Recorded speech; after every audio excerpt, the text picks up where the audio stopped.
say Rahubat. Somehow. It's Rahubat to you all on Clubhouse or Rahubat to you all on Zoom. When you say Rahubat, what you're saying by way of who, huwa, who he. You send greetings by way of divine love to you all. I am Haptui Re Atam Hatap, one of the many student teachers of the master teacher, Parnabab Yadanan, the galactical master teacher of heaven and earth, affectionately known to us as Baba Yanun. What we thought as a Morzaq a Riskian, in human form, in the personage of His Excellency, Dr. Malachi ZK Okran, 33 degrees over 720 degrees. So, before we start class, it is customary for us to open with a little Ronum chant.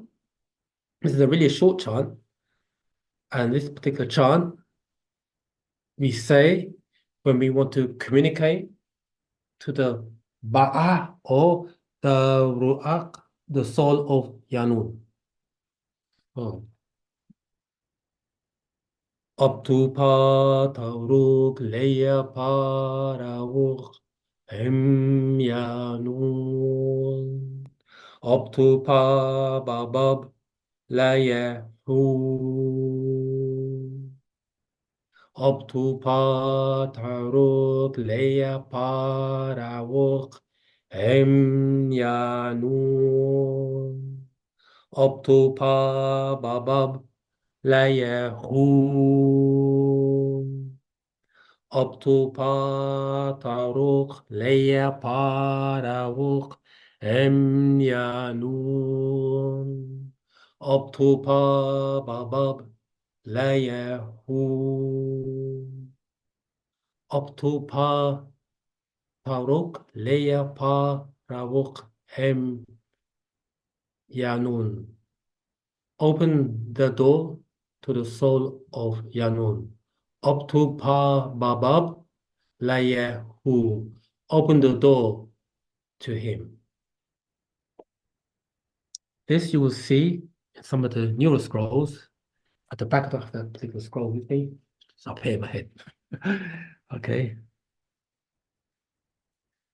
We did a class on Ranum chanting. I don't really want to go into it, but it's good you say that.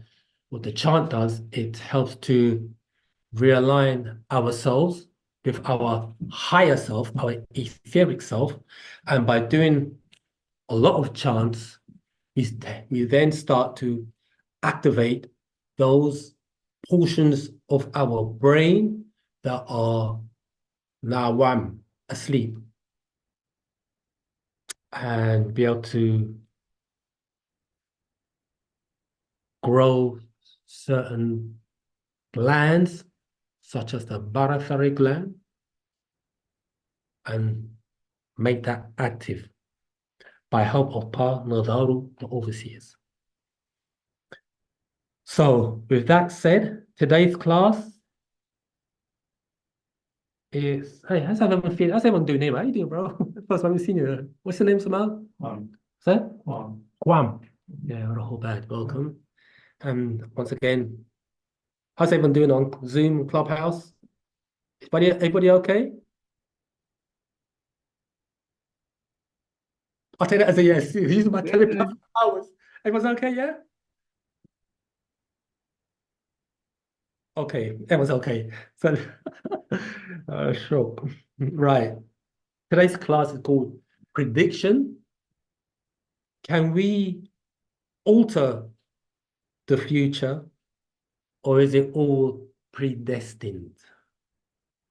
So, you know our style here. We like to ask you all, the listening audience, the question.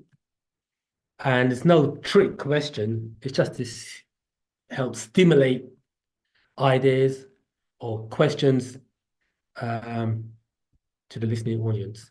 So the first question that we like to ask is, what do we mean when we say prediction? Anybody? When you say prediction, what do you mean? We say what does the word prediction mean? When you say something in the present and you figure it's definitely gonna happen in the future. Correct. The word that's right. When we say something in the present tense and we think that it's going to happen in the future. And when you Google that, it comes up as what someone thinks will happen or forecast, which is from Latin, pre is from Latin, means before, and dictum means something said, or a statement about a future event or data. Not what prediction means, or like the sister said, something that we think, something that we say in the present that's going to happen in the future. Okay, which is very interesting that Sister Zamaltat came up with that particular answer because that ties into this thing called time, which we're going to um, elaborate on as we go on. Okay, so what is a prediction based on? If it's something that we say in the present about something that's going to happen in the future, what is a prediction based on? Or let's say like this, the answer will be, if we look at the definition given, we see that a prediction is based upon a future event or events, and the future or what will happen is predicated or based upon what's happening in the present, correct? What's going to happen tomorrow is based upon what happens today. And what is happening right now is based upon what happened yesterday. Okay. So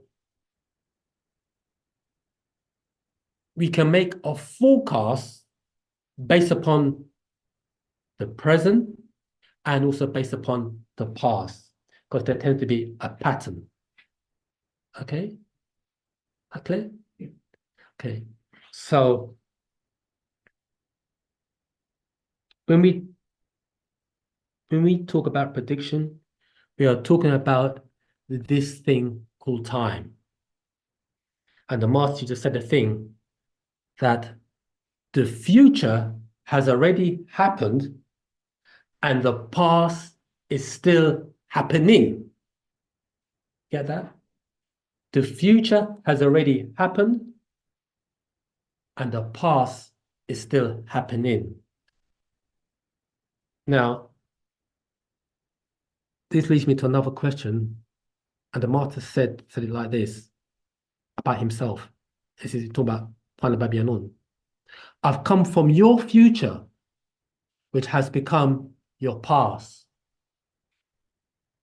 What does that statement mean to you? I've come from your future, which has become your past. Anybody? Clubhouse? Zoom? I've come. It's in the present. That's it. I've come. Listen, I've come. Hey, this. Listen carefully. I've come from your future, which has become your past. This is where he's coming from. I've come from your future, which has become your past. What does he mean by that?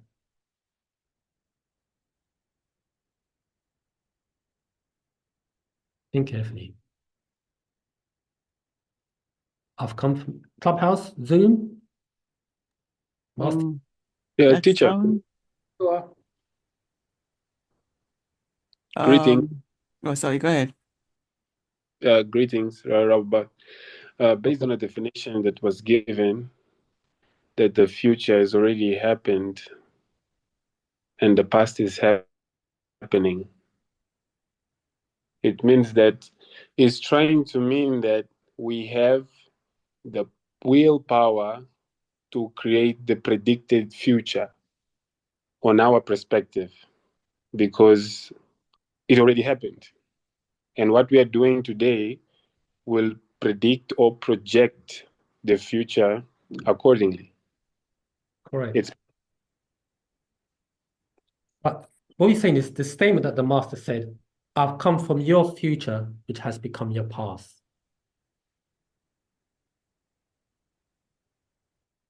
You're on the right track with the definition. What does he mean?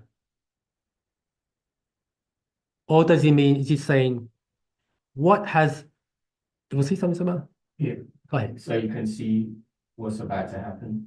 Does it mean that? What has happened? The future has already happened.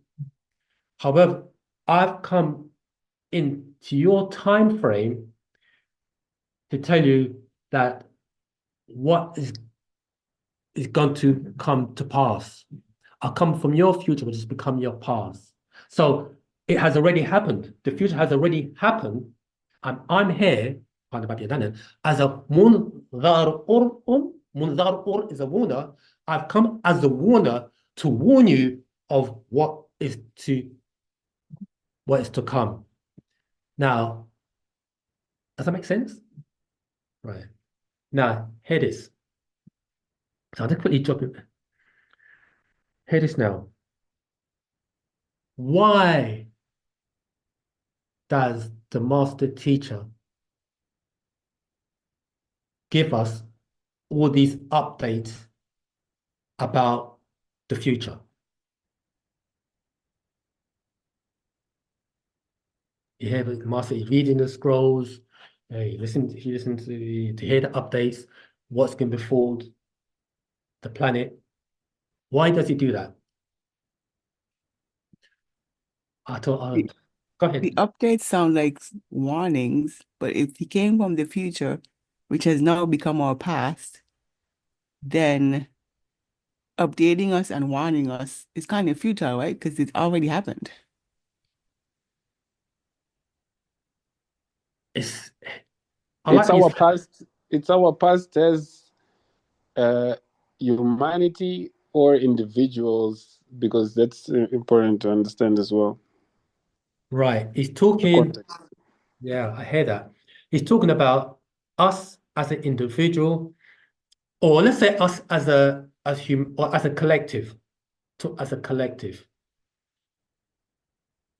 He's here to warn us of what is going to come to pass. So I was talking to a couple of guys at work, and I said the same thing to them. And one of the brothers said to me, is to prepare us. Prepare us for what? Of what to do, of where to position ourselves so that we don't befall the atrocities, and our atrocities are coming. So we be forewarned. So he's forewarning us as a munzar or as a warner to prepare us for what to come to this planet, so we know how to position ourselves.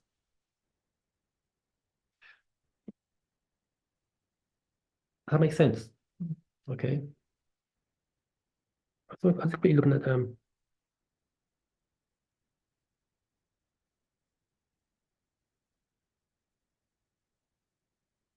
so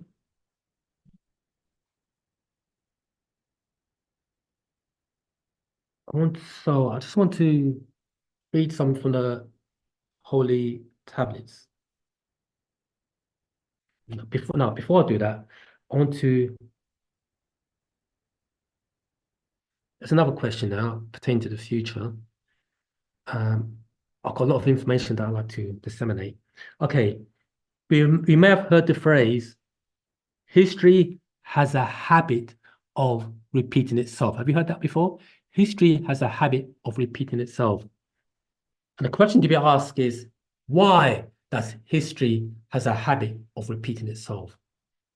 Because remember we said that the future is based upon the present, and the present is based upon the past. So anything that is past means history, but the history has a habit of repeating itself. And the question to ask is, why does history has a habit of repeating itself? Human nature. Keep on going, human nature. When you say human nature, you're getting warmer. Or human behavior. You might everyone can hear. You might everyone can hear. Yeah.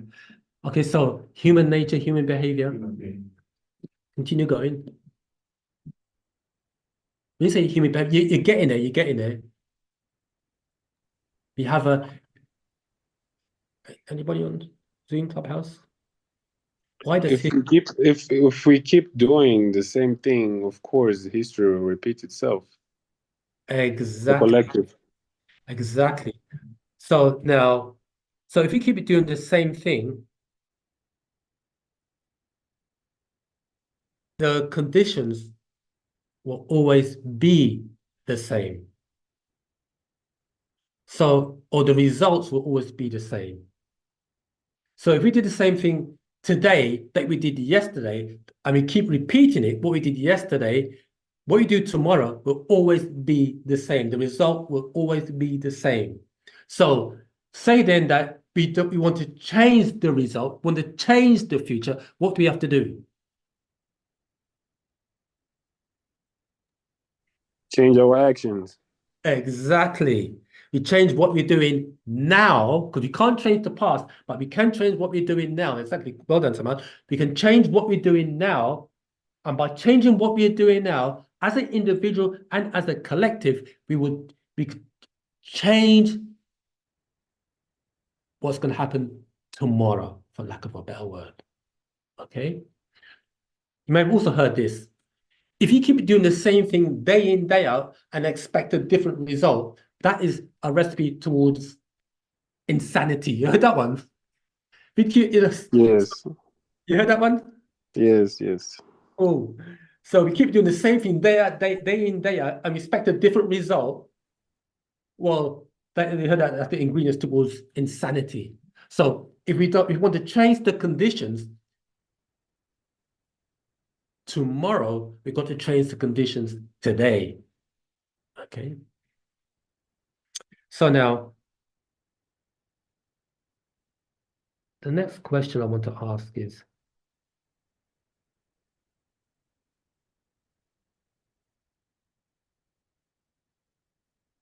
there's another question here.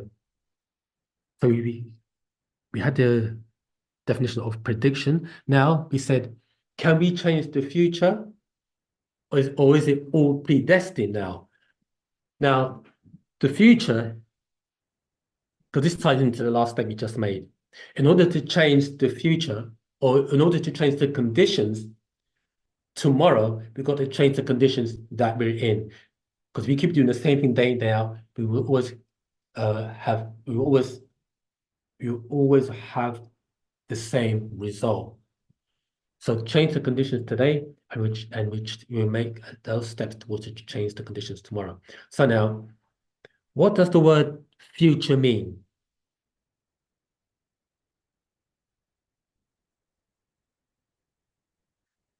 You know, it's all in the words. The key to unlocking or breaking the spell is always in the words, always in the language. So when you hear the word future, can we change the future, or is it all predestined? The first thing we need to first ask is, what does the word future mean? When we say the future, what does it mean? What is about to happen? Correct. What hasn't happened? Or what the future is. Yeah, that's right. What is to happen, or what? Yeah, Has to happen yet. Yes. What hasn't happened yet? Yeah. And it's from the Latin, futurus, which means about to be. And when we use the word be, we are referring to existence. Something that comes into existence. Okay. So I want to read an excerpt from the Holy Tablets about this thing called time.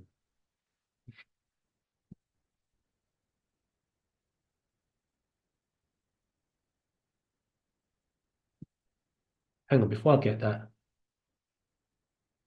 let us use Ryan. Continue.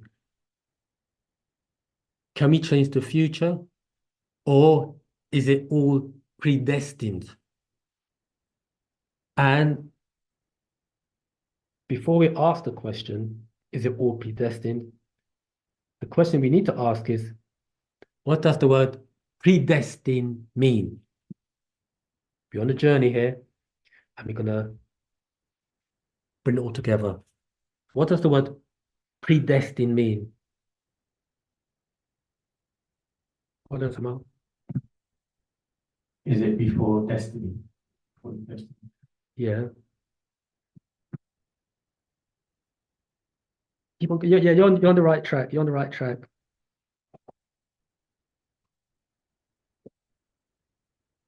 Predestined. Destiny. This is your destiny. So, but predestined. Is something predestined? What do they mean?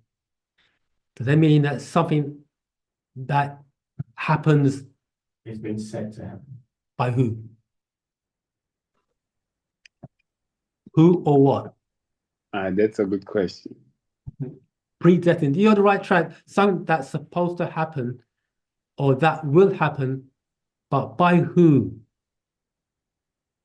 I gave you the answer just now, and I said, by who? Those in it. There is a set of default conditions depending on this question is going, which I haven't gotten what is the direction yet. Depending on the default settings or conditions for a human being or organism, we can predict what's going to happen depending on these default settings, because the default settings will determine the actions as well. So you can be determined to failure, to greatness, depending on your default settings. So, I don't know if that makes sense. so we're saying that which is predestined to happen is based upon an individual's default settings, correct? So what you're saying? Yes, certain, yes. Okay, that could be habits, can be a culture, uh, can be a lot of things. So if So you have certain habits, certain culture, that will take you towards certain direction, and your destination will be predictable by the things that you're doing on a daily basis. That's not a rocket science. It's pretty simple. okay. Right. So predestined. How about this? An outcome, or you're on the right track there, Zamal. An outcome or course of an outcome or course of events determined in advance by divine will or fate. Of course, an outcome or course of action or a course of events determined in advance by divine will or fate. So, are there higher forces that's got our path laid out in advance? Is that what predestined means? That makes sense. Okay. So there are higher forces that determine the course of events by divine will or fate. And the next question we need to ask is, what is will and what is will and what is divine will, and is there a difference? First of all, what is will?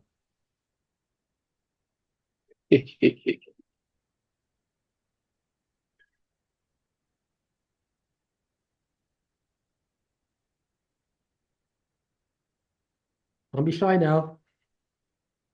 We are processing. Say that again, Isabel. We are processing. We are thinking. You're processing the answer. So go ahead, Isabel. Brother, Is it a person's own power to do something? that's right. You're on the right track. You've got will. We all got will, and you're walking down the road, and you could either turn right or left. You have the power to make a decision, correct? That's will. The ability to decide upon a course of action, that is will. Each and every one of us has will to do what we ought to do and or what we ought not to do. Ought and not. That's will. Okay. Now, what about divine will?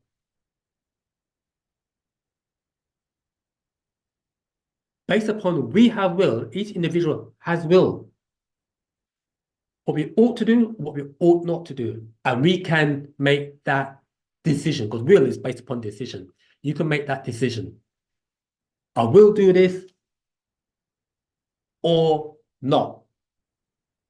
So now, what is divine will? Divine will is the higher forces leading us towards decision, leading us in the direction that they want us to go. Exactly. Well done. Well done. So let's say we say the higher forces, we know them as Mu'akh'akh'o. That's this bacteria for Etherians. The Etherians, or people will say spiritual beings, or the higher beings, or moral mundar, or the overseers, they want us to move in a particular direction. So does that mean then that they will create circumstances so that you will have no choice but to move in that direction? True or false? True? True. True. They will create conditions so that you say, you know what, let me move in this direction. Now my higher self told me to do this or to do that. But we said the definition of predestined is an outcome or course of events determined in advance by divine will or fate. Now, what is fate? F-A-T, not faith, because in religion they talk about faith, but we talk about fate. What is fate? These are words we hear all the time, but did we take time to process what do these words actually mean and what does it mean to me as an individual and us as a collective? Fate, F-A-T-E. What does that word mean? Fate. Everybody get the thinking caps on. This is how we learn. I Isn't think that the same as Zama, destiny? Sorry?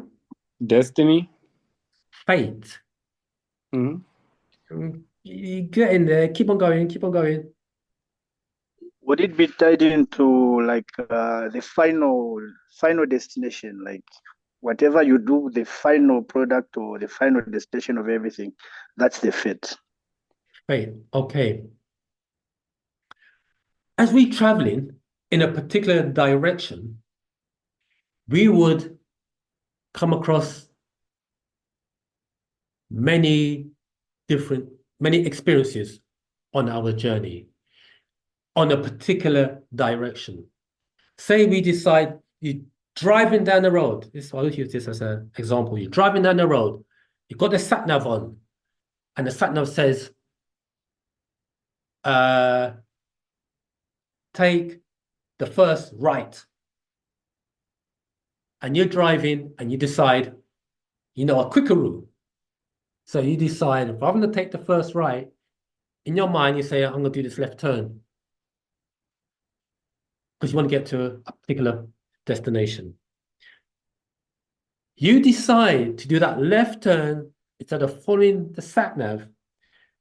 Because you did that left turn, do you know that you're creating a different fate, different experiences than if you did that, had you taken that right turn? Not to say that you would not reach at that destination that you wanted to, but let's say had you taken the sat nav and did that right turn, you would have reached your destination much quicker than if you did the left turn. However, whichever turn you take, the direction that you're now beginning to travel in, you'll have different experiences based upon the different directions that you decide to take. You could have done the left turn and reach your destination much quickly than the right turn. Or you could take that left turn and you may not even reach your destination at the time you should have reached that point. So fate basically is based upon experiences that we encounter on our journey in life. Okay? That's fate. So the question is, can we change the future, or is everything predestined? We do have will, the ability to decide upon a course of action, but there is what we call, he said, divine will. And divine will is based upon not only on us as an individual, but us as a collective. So when we say, can we change the future?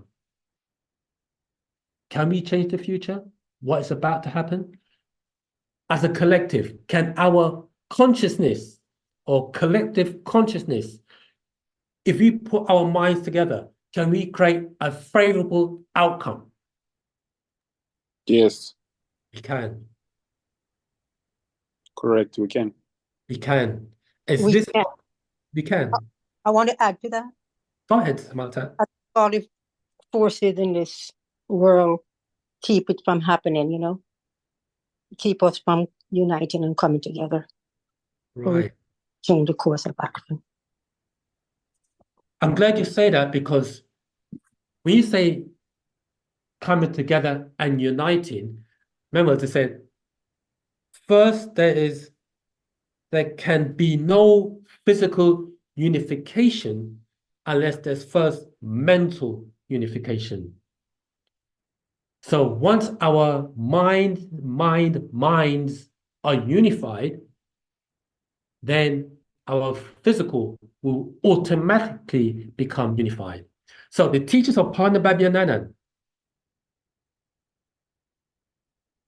is it there to unify us mentally and physically so that we are on a predetermined course of action as ordained by the higher forces? It's a question.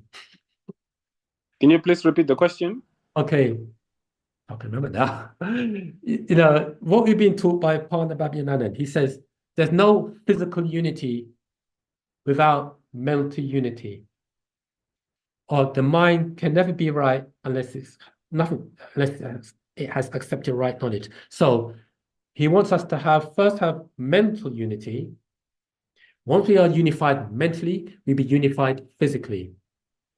And is this because there are higher beings that want us to move in a particular direction?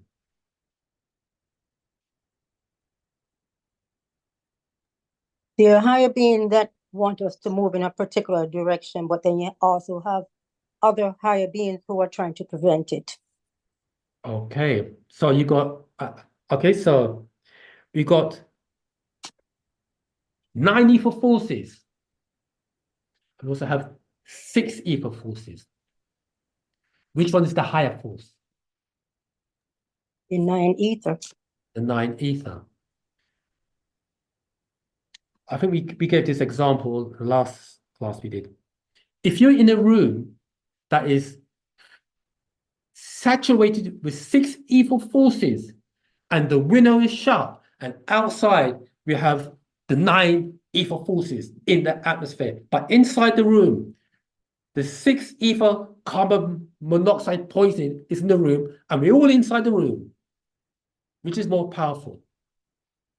The room with the 6 evil forces with the window shut, or the forces outside? The 9 evil forces outside. The forces inside will be powerful than the outside. Why is that? Because what drives, we are driven from inside out, not outside in. Right. So now we open the window and the 9 evil forces start to come in. Which is the more powerful? The 9 evil forces coming in now make us more powerful. Exactly. So now more 9 ether forces that we have interpenetrating the atmosphere, and we breathing that in, which will it begin to change our mindset? Absolutely. And by changing our mindset, would it change our actions? Yes. And by changing our mindset and our actions, would that equate to an advancement? Yes. Is this the purpose of Pi Nabab Yananan and Wu-Sabat, Wu-Nawab? Yes. Exactly. Nothing's right unless the mind is right. And the mind can never be right until it has accepted right knowledge. Well done, fam. Now we've got that sorted out. If you want to go home, that's the end of class. Okay, so when we talk about prediction, the future, and predestination, we're talking about this thing called time.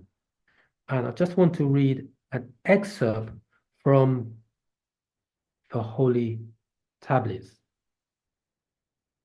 This is from page 68. And we're reading from verse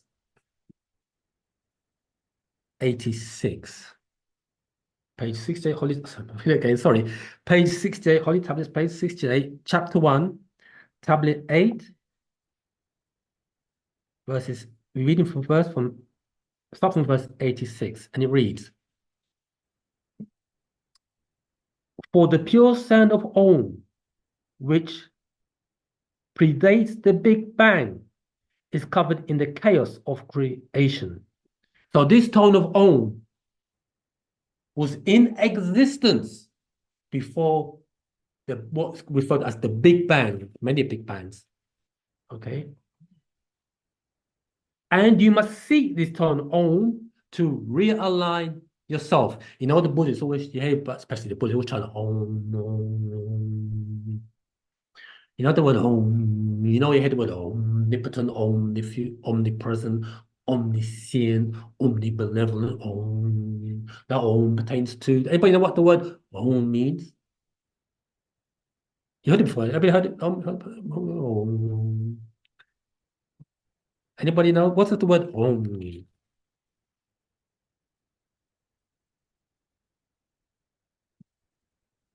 How about Pa'ot? What Pa'ot means? No. Exactly, Pa'ot, the all, okay? Because we say omnipotent, what does that word omnipotent mean?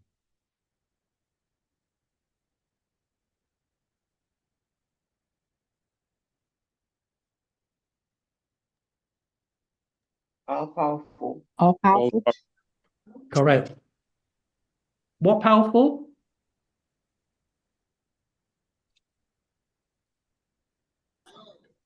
All All powerful. powerful. Omniscient, what does that mean?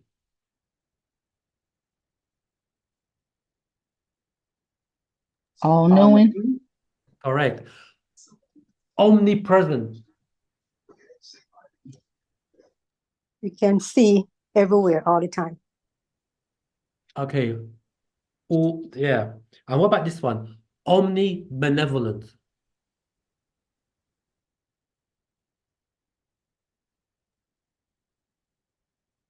All kind Oh. and loving.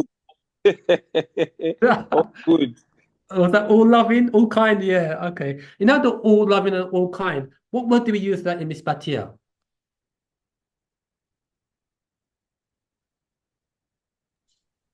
Ashok. Exactly. What is a shock?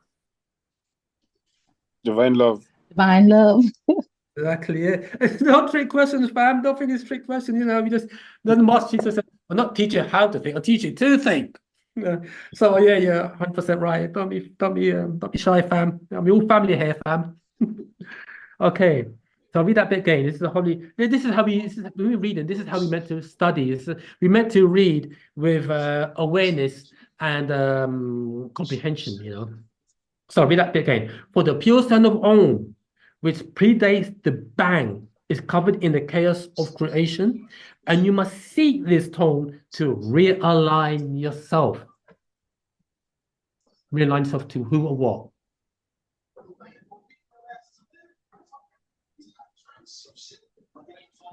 Also, remember, you've got that word omniverse as well. But to realign to yourself, that's the clue there.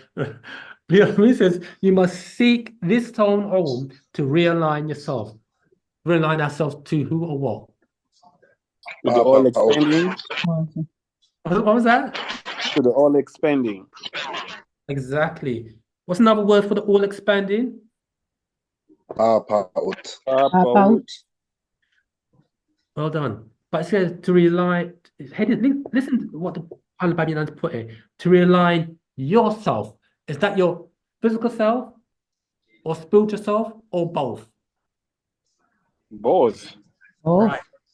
To really realign our physical self with our spiritual self, spiritual with self. the all expanding. Right. So now, if we, and that's by the tone of all. This is verse 6. Well done, fam.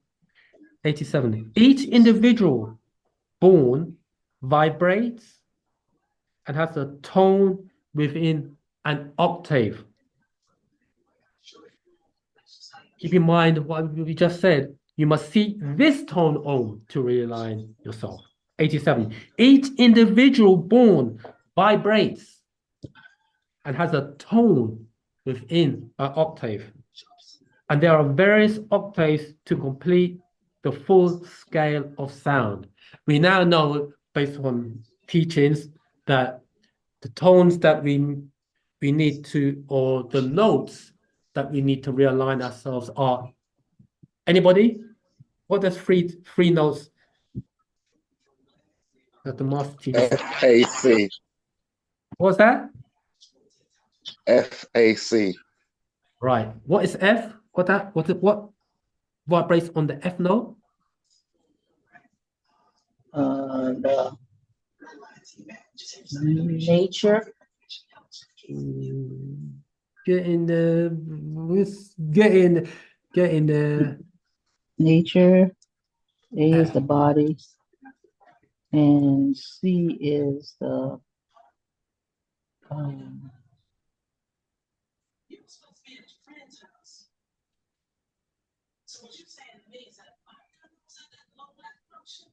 anybody else? Any help? Is there help for this amount of FAC? Yeah, FAC. What is F?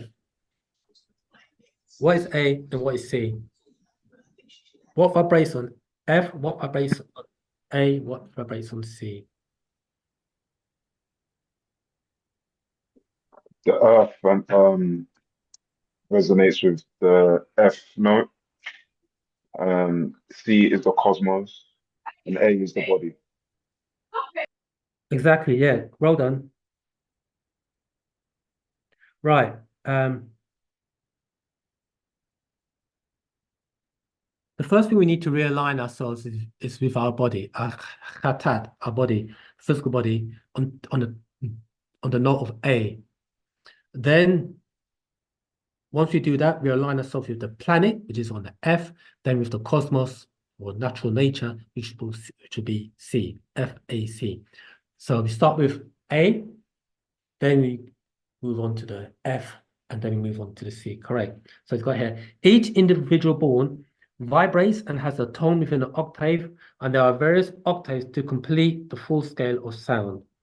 And sound vibrates from conception to decline to end, which registers it in time. You can read, what does he mean by that? Let's read the next verse, 88. Each individual has a zero time reference and tone reference and vibrational reference. Yet, when we say each individual has a zero time reference, that ties in, it's got a tone reference and vibrational reference. Now, the zero time reference, we have what we call inception, conception, and reception. Reception is birth. Now, what happened is, say you was born in September. Let's say in the Western world, we are taught that when you're born, from September to next September, that's 1 year. But they don't take into consideration the 9 months conception period, which is also a time reference. And they don't take into consideration the inception period, which is also another time reference. That inception period is the age of that sperm and that egg is 3 months old. That sperm and that egg, which is where copulation is meant to occur, is 3 months old. So at the point of contact is inception. Once contact has been made and growth starts to occur, that's called conception. She's conceived. And that lasts 9 months. So by the time a child is born in September, go back 9 months, takes you to January. Go back a further 3 months, that takes you back prior to about the previous September. You see? But in the Western world, they do not calculate life until the child is born. Just an illusion or erroneous. Okay? So when the Pandabhinana says here, each individual has a zero time reference, this is what is alluding to, or is pertaining to that zero time reference or that inception period. So each individual has a zero time reference, a tone reference, so we all vibrate on a particular tone, and a vibrational reference. We vibrate as well. Our body vibrates on a particular rate as well. 89. Yet you exist all in what's called set time, which exists within real time. Set time is the 24-hour clock, which messes our minds up because, especially here in the West, in Europe, in London, UK, we move the clocks forward and back. Move the clocks forward during the summer months, move the time back during the winter months, and there's no reason for it. So they say, oh, the reason why we move it forward, no, let's put like they move it back and say you've got more time now. Well, so 24. Let's say we have 24 hours in a day. You move the clock back, that means what? We've got 25 hours. You move the clock forward, that means we only have 23 hours. You see how they mess with our head? The 24 hours in a day. Does that mean that when they move the clocks back, the planet stops to slow down its speed? When they move the clocks forward, does that mean the planet speeds up its speed? Or is it just to mess us up in the head? Sorry, Zamal, can I add something here, please? Go ahead, Zamal. Wasn't the time um light saving, they called it. That was to do with the farmers, wasn't it, back in the day, so that they can deal with their sheep and their flock and whatever like this. But it was time saving. Now was why they moved the clocks backward and forward. That's why they're arguing now that it's not useful in this time because that practice isn't the same anymore. You know what I mean? But even that as well, that make no doggone sense. Oh, to tend with the sheep and the flock, we move the clocks forward and back because of the daylight saving hours. And we can read on about that in a minute. Okay, so it's 89. Yet you exist in what's called set time. So this time is set time, which exists within real time. That is each individual's real time, their point of origin.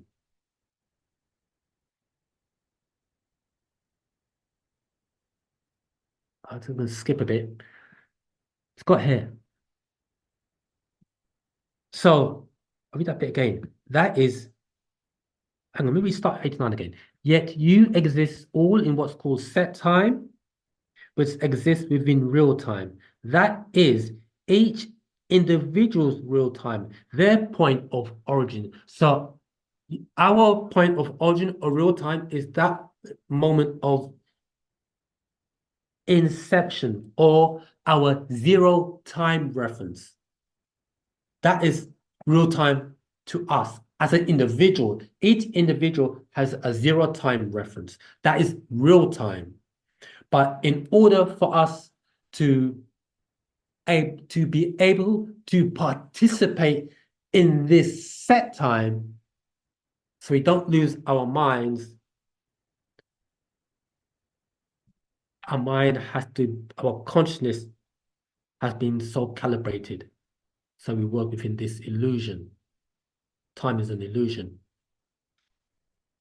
But we can't escape the illusion. Or like, for example, I remember he's talking about this last time he's here. He's saying how when we go to sleep, what time frame are we now going by? When you're sleeping and we're dreaming, when you're dreaming, do you look at, hang on, I've got to make a move in a minute because I'll be waking up soon. There's no time in our dream state.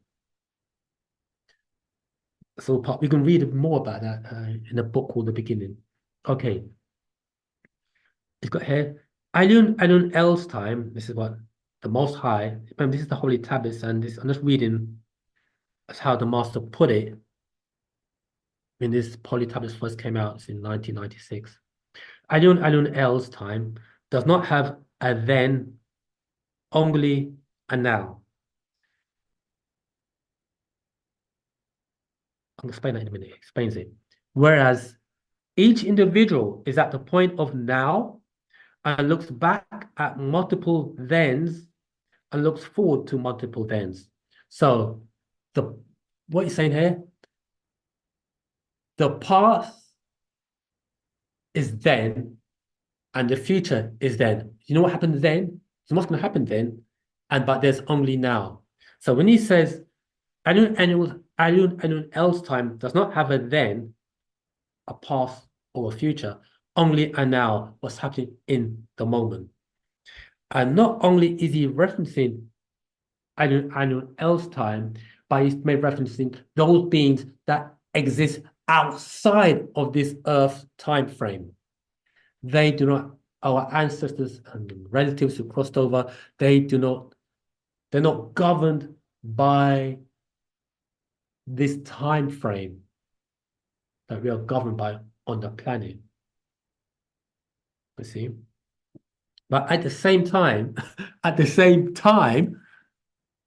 because we are physical and spiritual, we can operate on both times. We can operate on now, and we can operate on then in the past or then in the future. And we can also operate, now is real time. Let's see what is happening right now. So anyone else time does not have a then, only a now. Whereas each individual is at the point of now and looks back at multiple thens and looks forward to multiple thens. Thus, on both sides of present, you find past and future. So it says it there. So as each individual, each one of us is at the point of now. So we exist in the now and looks back at multiple thens and looks forward to multiple thens, then in the past, forward, then in the future. Thus, on both sides of present, you find past and future. We now go on to verse 93, still from the Holy Tablets. And the Master puts it like this. Time, 93, time does not move forward, nor has it come from behind. It has always been. 94, time does not ascend upward, nor has it descended from above. 95, time is now. Now is the time. Time is. Then, now is not then. Then, now is not then. Now does not have a past. Now does not have a future. There is only now. Read that again, 95. Time is now. Now is the time. Time is. Question here.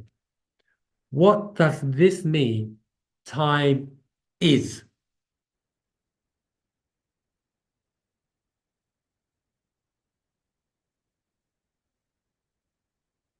Time. What does it mean when Partner Babylon says time is? What does it mean by that? Does it mean, like you said, time is now? Yeah. But what we need, Time will always be consistent. you use the word time will always be. What does the word be mean? Because you get in there. What does the word be mean?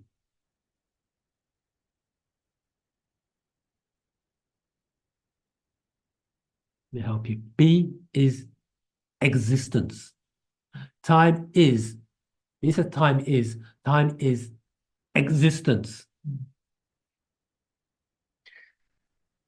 Since you're on this, just read an excerpt from the scroll. Has anyone got any questions thus far before we proceed?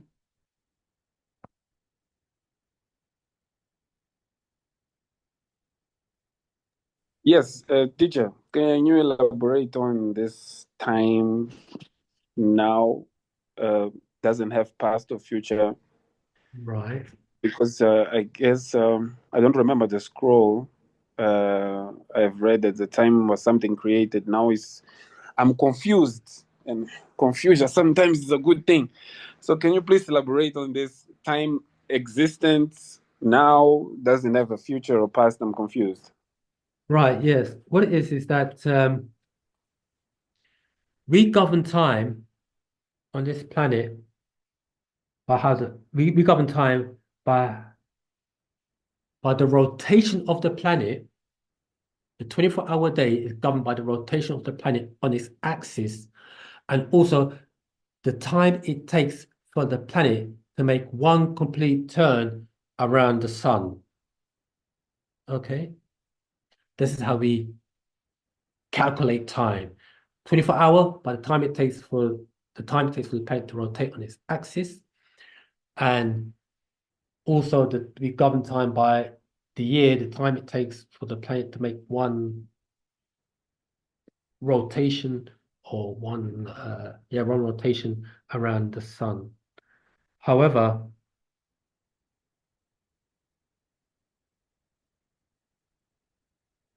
it's only relative to human beings. What we mean by that is, to an ant, the time differential is different. To a turtle does not base its time frame is different as well, because of their lifespan. So what Baba Yanan is saying here is that it's an illusion. This time frame is an illusion, and it's only been set. That's why he calls it set time. It's been set to keep us off of real time. And turning the clocks forward and back does not help. Now, hear this also. You may have all heard, we may have all heard the expression, time seems to be speeding up. Heard that? Is time speeding up? Yes. Okay. So if time seems to be speeding up, and we all are saying that, does that mean then that we have to calibrate or calculate time differently? Do we have to adjust our thinking or our consciousness to a different time differential? We should, in order for it to make sense. Because if we say it's speeding up and we're still in the same old method of calculating, then essentially we're not keeping pace, to use that word. But how do we do that? Right. That is because that's because of the dimensional shift that's occurring right now. The planet is now moving on a higher vibratory frequency. And because it's moving on a higher vibratory frequency, our thinking or our consciousness has to also move up with it. Otherwise, we'll get left behind. Okay. How does our consciousness move up with? Yeah, it's called. It's a very good question. And again, it's all in the language. Because when we say consciousness, we're talking about our awareness. That means then that my thinking processes or our thinking processes then has got to be, we've got to speed up. We've got to speed up. We've got to think ahead. And by thinking ahead, we would, we cannot, the word they use is procrastinate.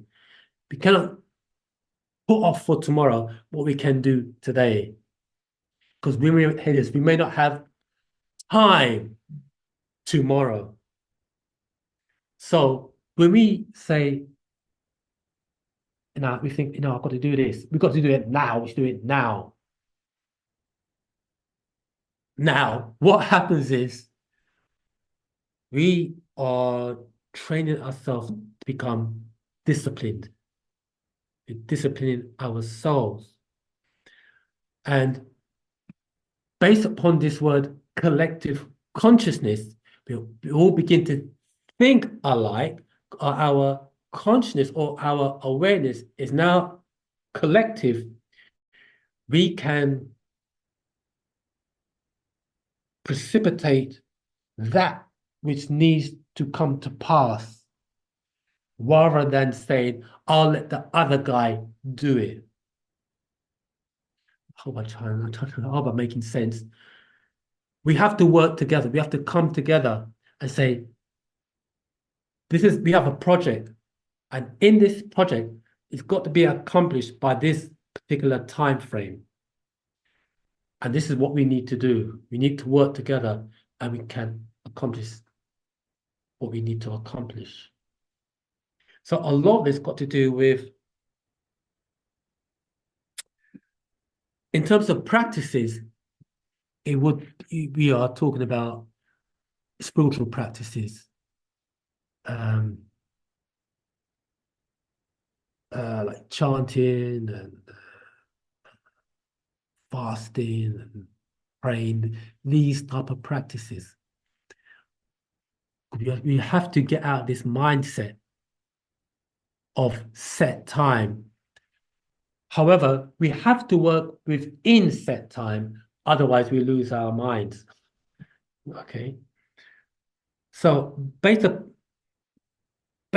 that I want to keep in mind the class title, which is prediction. And it's all based upon time. And this is coming, I'm reading an excerpt from a scroll called The Beginning. Let's put it up there so you all can see that on the, see that on the Zoom. The Beginning is a pretty old scroll from the master, the relative. And the question, this is page, I'm reading from page 25, and it reads, does time go forward and backward? Answer, time doesn't go, I mean, time doesn't move. Time is not a process of motion, but a confirmation of existence. So when we say time is existence. So does that mean that it is not possible for time to travel? Answer. The word travel in itself implies moving from one point to another, while the same word travail means to stay. Time, see the trick and the trap is in the language as well. Once you know the spell of the language, you're on your way to breaking the spell, travel and travail. So the word travel, it's about time travel. The word travel in itself implies moving from one point to another point, while the same word travail means to stay. Time only appears to move from one point to another because man has numbered existence.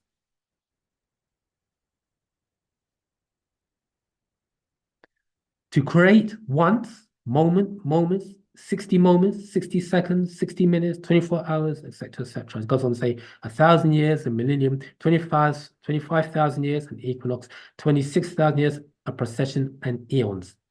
Man took existence and declared it from one point to the next and called it clocking time.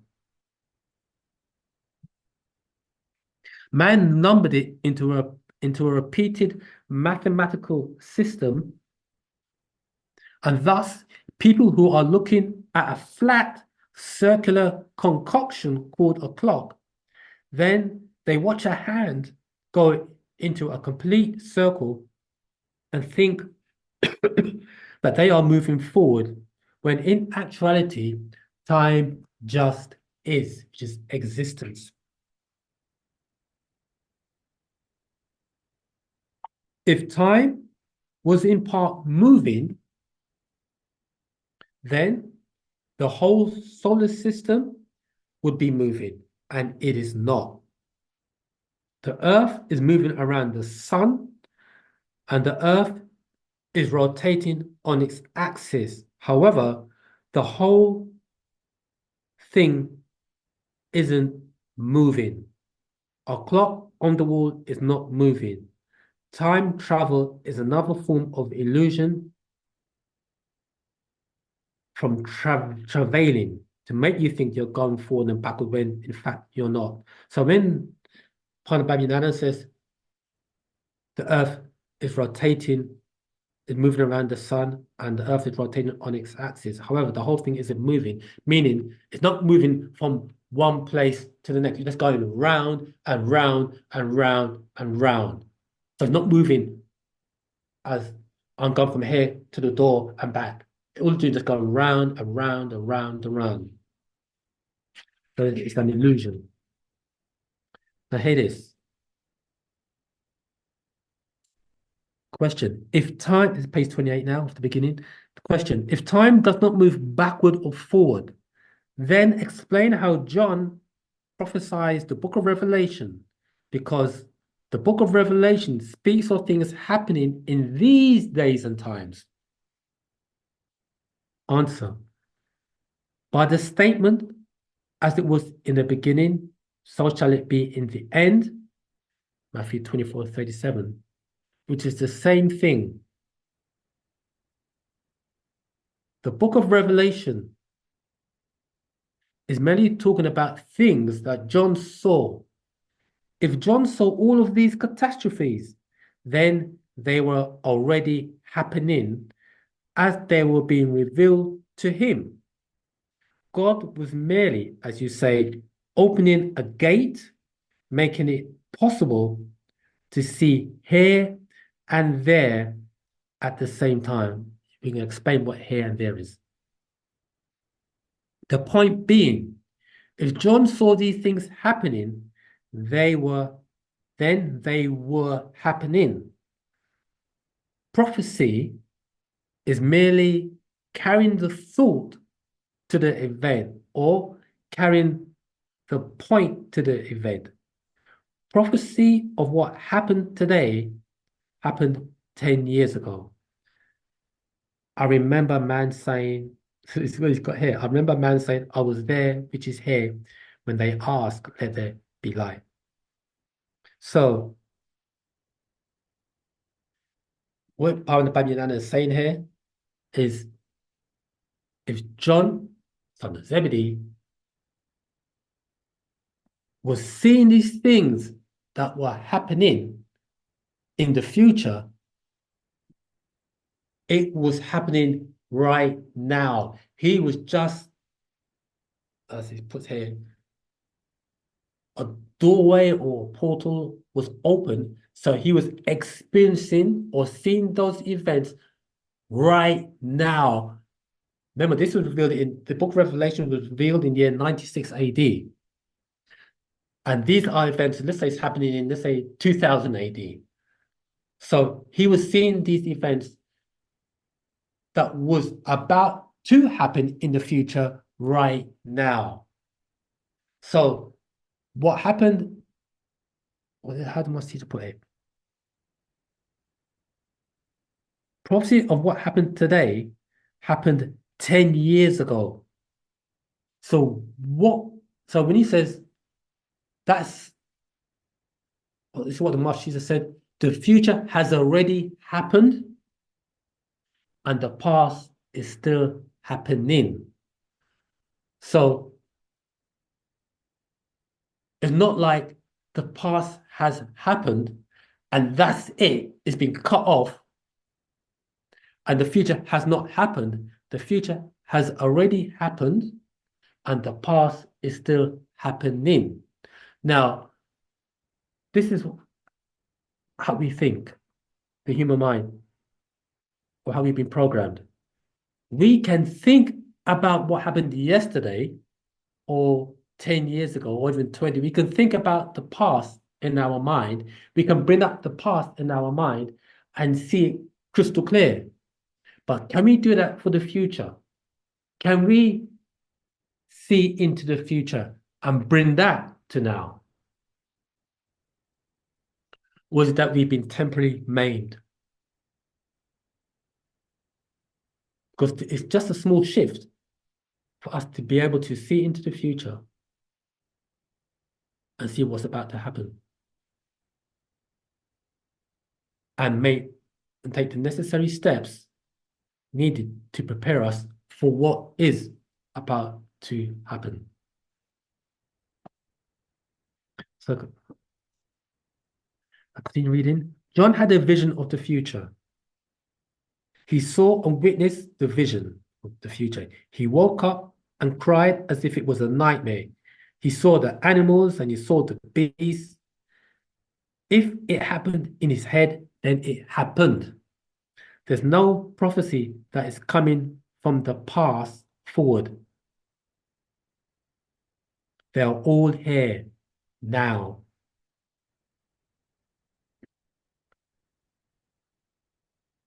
Any questions thus far, based upon what you've read?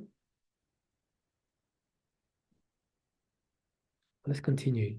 Questions. So, does that mean time to you is based on experiences? Answer, yes. Today is like trying to catch tomorrow. When tomorrow comes, you call it today. And today becomes yesterday. There is not one yesterday and there is not one tomorrow. So you are not going anywhere. This is a part of the illusion that the planet moves around the sun, and that is true, but they are really not going anywhere. So, read that bit again. When tomorrow comes, you call it today, and today becomes yesterday. There's not one yesterday, got to be multiple thens. Remember we read it earlier on? There are multiple thens. And there's not one tomorrow. And there's multiple thens in the future. There's only now. Question. How is here there and there here? Answer. Realize that they, by adding a letter, have us under the illusion that there's a difference, Take these words, 1 where, 2 there, and 3 here. What's the difference? If we remove the letter W from the word where, we have here. And if we remove the letter T from there, we have here. So in reality, they are one and the same. There's no there, there's no where, there's only here. It's just a play based on what you are being misled to believe, which is only an illusion. So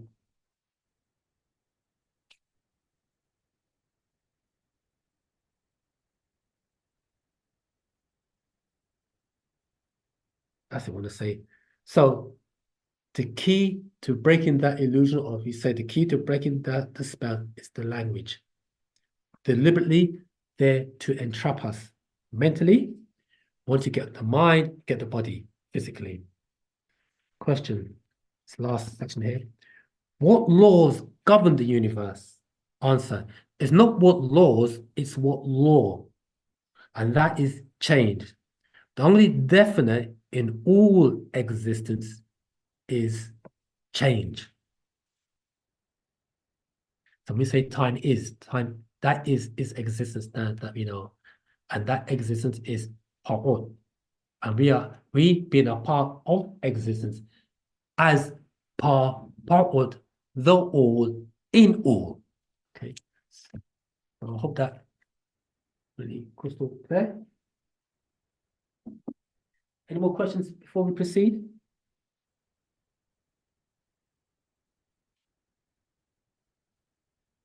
He's talking about zero time reference. I just want to continue reading more excerpt from the Holy Tablets here. This is, again, is tablet 8 from the Holy Tablets. Chapter 1, tablet 8. I'm reading from verse 4. Each individual conceived as a zero time reference from the moment of inception, the moment of incident, in pure holy darkness. We talk about the zero time reference, or our, what do you call it? Real time. We've got fake time. Oh, it talks about here, fake time. Okay. That came to my head. Yeah, what we're reading here, and when you read the whole Wu-Sabat, Wu-Nawab, the reason Partner Babyan has given us this information being transformed into information is so that to recalibrate our thinking, as you said earlier on, and by our thinking being recalibrated, our actions will also follow. For each individual conceived has a zero time reference from the moment of inception, the moment of incident, when the sperm hits the egg. That is called inception. As soon as it hits and fertilization occurs, that's called conception, start to conceive. In pure and holy darkness, before cause or effect, before right and wrong, good and evil, before chaos, and conception, process, or growth in the impure and unholy life of this world, where there is will, good and evil things happening. 5. That point is real time in each individual's existence, which is inception. In the physical world, from conception to fake time. Sorry, in the physical world, from conception is fake time. 6. Everyone get that? When the sperm, that point of contact when the sperm meets the egg, the ovum, that's called inception. Once growth starts to occur, from that point of inception is called conception, which starts the process of fate time. You can explain a bit more about that.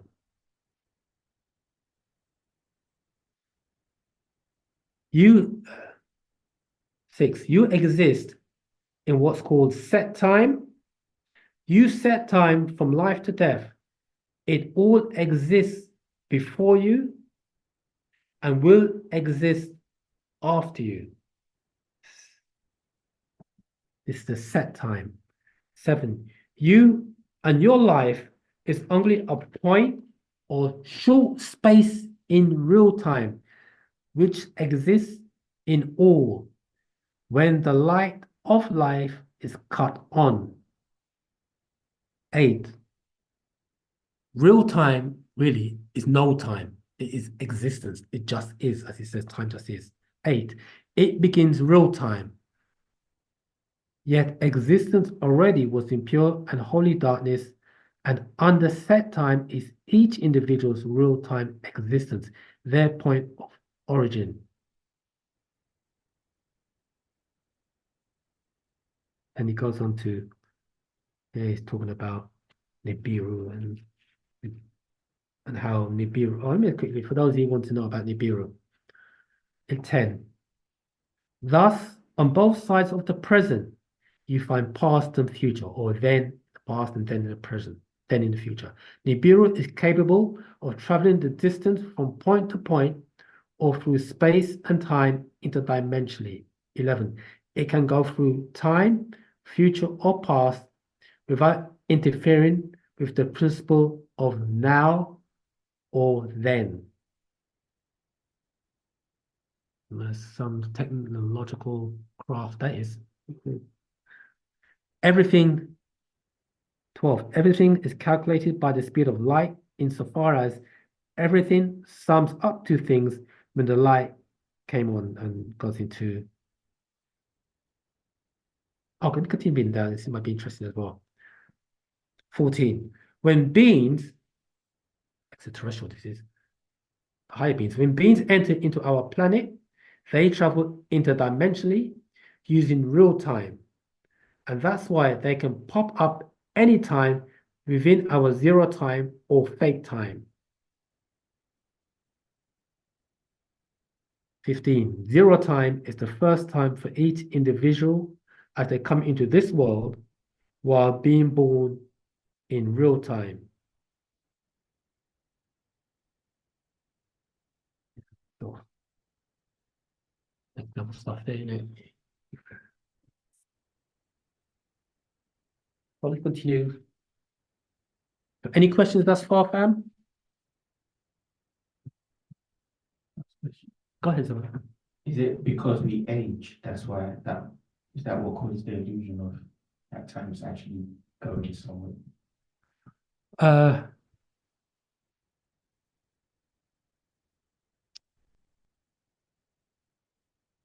Again, time is not moving, but what it is that when we age, we are changing. We are changing. It's due to growth. And it's like this. We are born. Say if you draw a line, a horizontal line, and you draw a horizontal line, above is light, beneath is darkness. At that point of the light is inception. Once there is conception, the process of growth, then we grow, we mature, we decline, and we die. So at that point on the straight line, so darkness below, and we have above, we have light. Now, below is infinite, in the night. above is the light. In the night, the light. So at that straight line, the horizontal line, at that point is inception. But before inception, there is a state of existence that we existed in. So at that point of inception, as contact is made, then the process of growth starts to take place. The word is growth. We start to grow. We reach a point where we mature. They can't grow any further physically. You're at a stage of maturity. Then we start to decline. As we are growing, we are changing or we are transforming. Then we mature. Then there's a decline. We start to change. We're continuously changing until we reach that point again. And we reach that point. So that's light. Reach that point where they're called death. Then we go back into the realm of bliss, darkness, supreme balancement. Then the process starts again. Bam. Back to that. So it's like, so we go up, so we go up, so we go up, growth, mature, decline, and we die. Then the process starts again. It's life's cycle. We born, we grow, mature, decline, and die, and the cycle repeats itself. Now, that repetition of human beings can be anything from 24 to 24,000 times because we never perfected ourselves. But what should happen is, okay, we're not talking about at once, 24,000 times. But what's meant to happen is, each time we go back into the realm of the dead, as they call it, and we are born again, we meant to come back with something a bit more embedded in us. That's why no two people are equal, because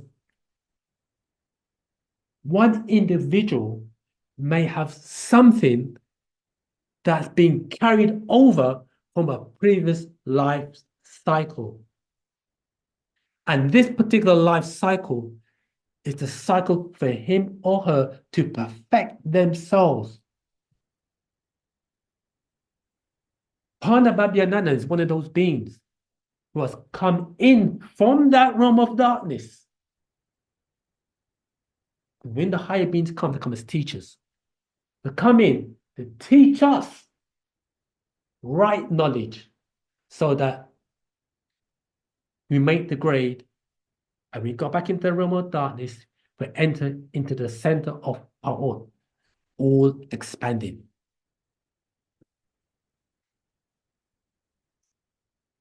Does that mean that we don't come back? Well, the master said that some of us volunteer to come back. And he said that in the actual fact number 18, one of my favorite scrolls, in there he mentions how, he's saying many times, there are those amongst us who are from the Sirius and Orion star system. There are Riskians amongst us that from all and from different star systems that are here amongst us who deliberately came to this planet to help wake us up. The master says that there are beings who he came along with him, and their identity has not been revealed. But look at Parnadal, the overseers, the masculine and feminine deities. How many incarnations have they had to wake the people up? The master says they're coming back again. And his job is to prepare those beings to come back again. Because Yanana has incarnated many, many times. Many, many times. Zohutwi and Zedi, they have incarnated many, many times. You see? And their job is, like as we said before, as teachers, masculine and feminine teachers. So, okay. I just want to read, this is an excerpt from. Teacher, Go ahead, Samuel. what's before inception? Right. Before inception is what we refer to as existence, as Etherians. We existed in a state of Etherians we didn't have a physical body in that state. So that is what's before inception. Which is time. No, inception is, oh, sorry, before inception, there is no time frame. We are coming from understanding that time is existence. Correct. So before inception was existence or is existence. Correct. I like how you said that. Yeah, correct. That's why I said it. So it's time. Yeah. Time just is. And you just said is existence. That's it. Is existence. You can't add to existence. You can't take away from existence because existence just is. And time is existence. So well done, Jamal. I'm glad that you said that. You got it right. Yeah. It takes a bit of calibration is the right word to use for your mind to get over that, to get around that, to get on top of it. That yes, that's right. We hear this now. We are both, as you said before, we are both physical and spiritual, or we are both physical and etheric. So we exist in both states. We exist in the state of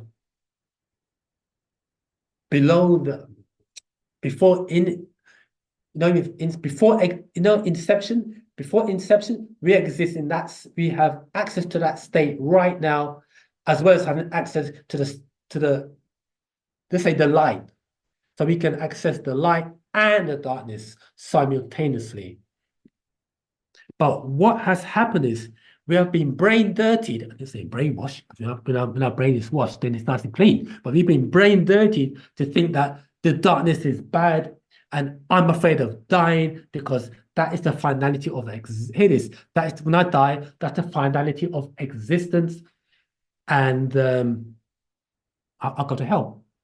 There's a fire. If I follow Jesus or Muhammad or Yahweh, and if I don't do that, then concepts I end up in a lake of fire and brimstone. And the master says that cannot be. That is far, far removed from the truth, because we came from darkness, and unto darkness we shall return. And death is not the finality of existence. It's just another transition from one state to the next. So the reason why then when we go to sleep and we dream, we may have dreams of our relatives. But if they're dead and gone and that's it, how comes we have dreams about them and they tell us how they dream of Granny Mary and she told me X, Y, and Z. You wake up and, oh, it's just a dream.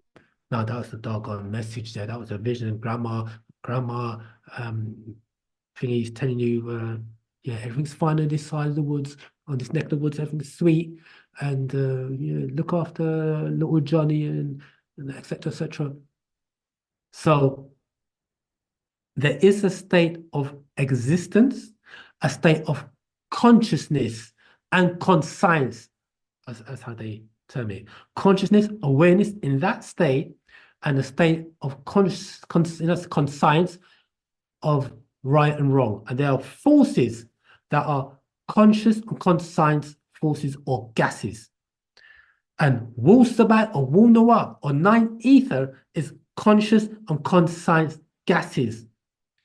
It has a gas. It is ninth ether is alert and awake and differentiates between right and wrong. That's ninth ether, and it is the combination of all existing chemicals, gases, and formulas of natural nature. And when we say sixth ether, we're talking about sixth ether is still conscious and conscious gases, but of a lesser formula. And because it is of a lesser formula, the reactions are different. They're not as potent as 9 ether or not as potent as all existing gases in and of natural nature. You follow? So there is a state of awareness before conception. And we can, being that we are physical and spiritual, we can access that non-physical realm while still in the physical. Or let's put it like this, the realm of the dead, as they put it. So the Master Jesus said like this, there is no difference between life and death. That is an illusion. Because life is only life. We've been taught that once you die, there's no life. There's no life for the physical, but there is a state of existence beyond the physical. Okay? And they let you know this every day when you watch the horror movies. We can't hear you on Zoom, huh? I don't think that I'm the only one. On Zoom, you can't hear me on Zoom? No, I can hear you. I can hear you. Oh, okay, it's But great. can you hear the teacher? Yeah, I can hear. Oh, cool. I can't. What's going on? Could be is your battery gland working? Yeah, I can hear you. Could I make one comment? Sure, go ahead, Samantha. In terms of what you're saying, what is before inception? Yeah. Just a quick story. There were some researchers who did some research on some children and their past life experiences. And they gathered the different facts of what the children said. And most of the time, it turned out what the children said were true. And so one of the researchers asked one of the children, what happens after you die? She said, after you die, you go back to being dust. It's like dark, but you're not alone. And you know that your friends are there. And so you're all there together with each other, enjoying the company, but you're not in the physical, you're like dust until you decide to come back again.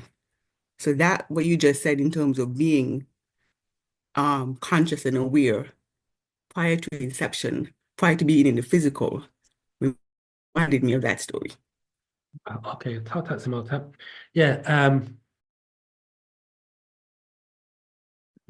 When a child given a description, they're given a description based upon what they know, and if that was again, that's confirmation of states of existences after or prior or before birth, after death or before birth. So it's all when you think about it, we've been misinformed about everything from life to death and death to life. What haven't we been misinformed? I can't hear the teacher. Oh, you can't hear me? Can you hear me now? Yeah, we can still hear you. Oh, Yes, okay. yes. No, Oh, yes. oh, cool, yeah.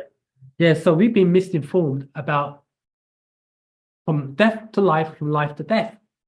But we've been misinformed about everything. That's why Hanababianan and Wu-Sabat is here to set the record straight. Now, I don't read, this is an excerpt from another scroll called Breaking the Spell on Blacks, one of my favorite scrolls. Then again, all the scrolls are my favorite scrolls. Anyway, page 29, and it reads, just as, hear this fam, just as there are forces that can foretell the future, there are also forces that can tell you about the past. As Atumbre, one of the many titles the master teacher has, as Atumbre has access, and Atumbre has access to all forces necessary to retrace the past and foretell the future. One authorized and appointed by the forces of nature is given connection and access to the powers of Pa-Raye, the sun, Pa-A, the moon, and powers of Pa-Mat-Ha, the earth, that he may take his place in the sun, meaning universal affairs. When they say take his place in the sun, meaning as a Reye, because in ancient Tamare, ancient Egypt, we looked upon the sun as the most high, because they are the life and light givers. Okay, so there are many rays, or we say Reye. Okay, these are the etheric suns. That he may take his place in the sun, be the sun member, meaning universal affairs. And hear this now, fam. And all of his kind who are able to learn, understand, and accept universal knowledge, Wu-Sabat, our spiritual science and universal knowledge, and facts as disclosed by nine ether forces, nine etheric forces, will also be given the same connections and powers for realization and maintenance of liberty, justice, equality, rightness, and survival beyond 2000 onto 2003 onto 2030 AD, which is the order of Ma'at. What the master teacher is saying here, that though that what he's saying there, and all of his kind who are able to learn, understand, and accept universal knowledge, Wu-Sabat, they too will be given those accesses and connections, meaning be like the master teacher. Not be the master teacher, but be like him. Be members of Reye. And also we say Wu, Reye Tat, because you cannot negate the feminine forces. Okay? So this is what we have. That's what, when someone said, what does Wu-Sabat has to offer us? It's not what Wu-Sabat has to offer us, but it's what we have to offer it. Because Wu-Sabat stroke Wu-Nawab is like a seed that once it impregnates itself into us, it will start to grow with the right nurturing. You have to nurture this seed, and it will start to grow, and it reaches a point whereby it will begin to embody your whole being, and you become what's referred to as, we call it, an outstructor. You're taking things outside, and which we call outformation, and you are reconfiguring it into information as an outstructor. So the master teacher says he's here to raise up, we did a class about this, he's here to raise up outstructors. He's not here to raise up instructors. However, before you become an outstructure, the growth process is that of an instructor.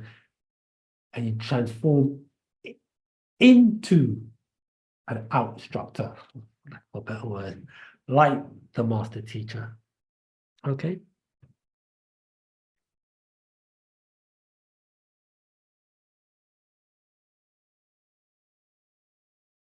Any more questions, fam? Or should we continue?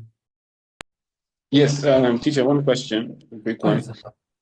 When you were talking about life and death and transformation, because we don't die, we transform, a question came up, which is why we fear death, why where is that fear coming from, and how can we overcome it? Good question. Now, it's good that you use that word fear, because we know that fear is an acronym, FEAR, and it's false evidence appearing real. Yeah. You get that? Yeah, false evidence appearing real, yes. Right. So now that is like an indoctrination. That's something that we have been indoctrinated with, to think that we should fear death. Now, Samalu, go ahead. can you hear me? Yeah, we Because can we hear can't you. hear you. Oh, can you hear us? Oh, can you hear us now? Yeah, I can hear you. Can you Yes, hear us? I can hear. I can hear, yes. Okay, yeah, it could be because I'm moving from the mic. I try and stay close to the mic as I can. Okay, let's repeat that for those who never heard. Yeah, so when you say why do we fear death, it's because of this word called fear, false evidence appearing real, and it's due to indoctrination. We've been indoctrinated to think that death is something that should be feared. Now, the way to overcome that is through this word called self-realization. How do we gain self-realization? Well, first we need to have the right knowledge. And we need to have that right knowledge. And this thing called time, and plus we need, and we have to have right, it's like this, right knowledge, right wisdom, and the right understanding that will lead us onto what we call sound right reasoning. We're able to reason things out. See? And that in itself is a state of growth, okay? Mental growth, mental and physical growth. Say mental first, then physical. So this is what the knowledge, this is what Wu-Sabat is here to give us this right knowledge to dispel the lies and the misinformation that we have been taught. You see? So there's nothing to fear whatsoever. And how do we combat false information? With right knowledge, with confirmation. How do we know that what is being taught to us is right knowledge? Well, simply by experience, evidence, and reasoning. And we cannot always use the criteria of experience, but we can use the criteria of evidence, meaning be a due diligence. Go and do our own investigation. Once you've got the evidence, then we've got to reason it out. So we cannot always use the criteria of experience, but we can use the criteria of evidence. So we can't always use the criteria of experience, we can use the criteria of evidence and reasoning. And that is what makes up right knowledge. Within that also, we also got to look at language as well, because they use language as a means of enforcing the spell. So what we're being taught, we tend to think that, oh, because we've been taught by whoever is always right and exact. Now, the master teacher, I don't know if you will have heard this before, may or may not have heard this. The master teacher calls this thing called, there is the 3 A's: author, authority, and authentic. And because they are in what seems to be authority, whatever they authorize is deemed authentic. However, we have a etheric being who's in our midst, who is an authority on all that which he authorizes and is authentic, being that he has given us 9 ether knowledge. So that's one of their tricks and the traps. So when we are investigating or doing research, always, especially if it's a written word or words, always look at the definition of the words. Or not even definitions, the etymological meaning of words. Because the definition of words could be more than likely is based upon a European mindset, one who's either a Christian, Muslim, and or Jew. So you can look at the definition of words. Where does the word come from? And you see, from Latin, but what language predates Latin? Because you look at definition of words, you may see from Old French, from late Latin, Old English, it goes back.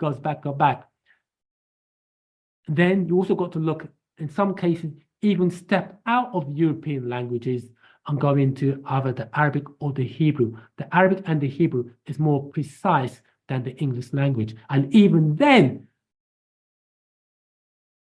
the definitions, oh, Allah means God, and Allah doesn't mean God.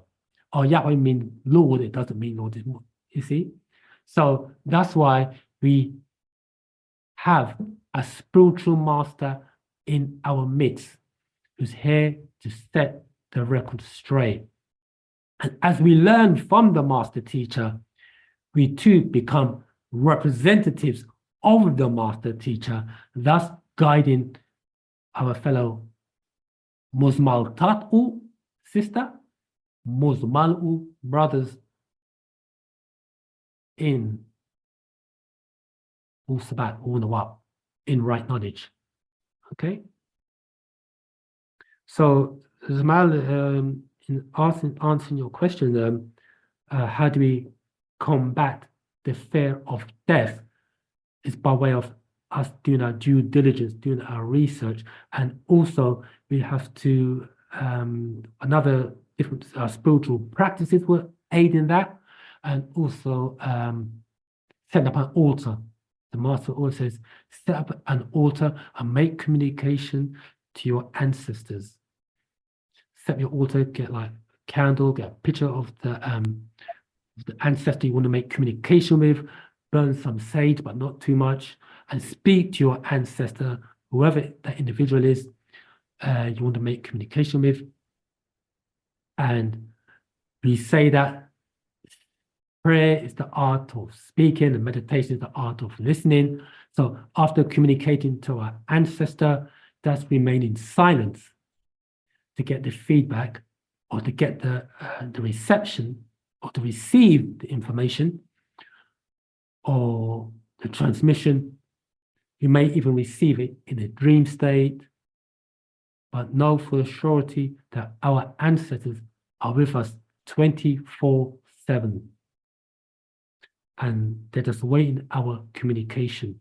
They're just waiting for us to communicate to them, because on the other side, there are spiritual laws, for lack of a better word. They cannot intervene unless we call them. Likewise, the master teacher put it like this: we cannot let the devil in unless you open the door. And likewise, your ancestors, the agreeable ones, cannot enter unless we call them in. So the best thing for us to do is to call them in, the agreeable ones, that is. And because now we've got ancestors who have made the grade, we've got ancestors who haven't made the grade, haven't elevated, and those that have elevated are pulling us up to elevation, and those that haven't elevated, haven't made the grade, we are there to pull them up. By us being in Wu-Sabat, by us absorbing this right knowledge and practicing this right knowledge, we are elevating those ancestors who have not made the grade. And they will elevate to a degree whereby the higher ancestors can help pull them up as well, you see? So the cliche is, as above, so below. Okay? Each one, teach one. Without a doubt, we are our brothers and sisters keepers. So not only are we helping self and kind in the physical, we are also helping our, the word we use is Wu-Sabat, relatives who's crossed over on the other side. And our Muslafu, higher ancestors, are also aiding us as well. Plus, we've got our chart. And you know what? We've got everything at our disposal that we've got nothing. What are we complaining about?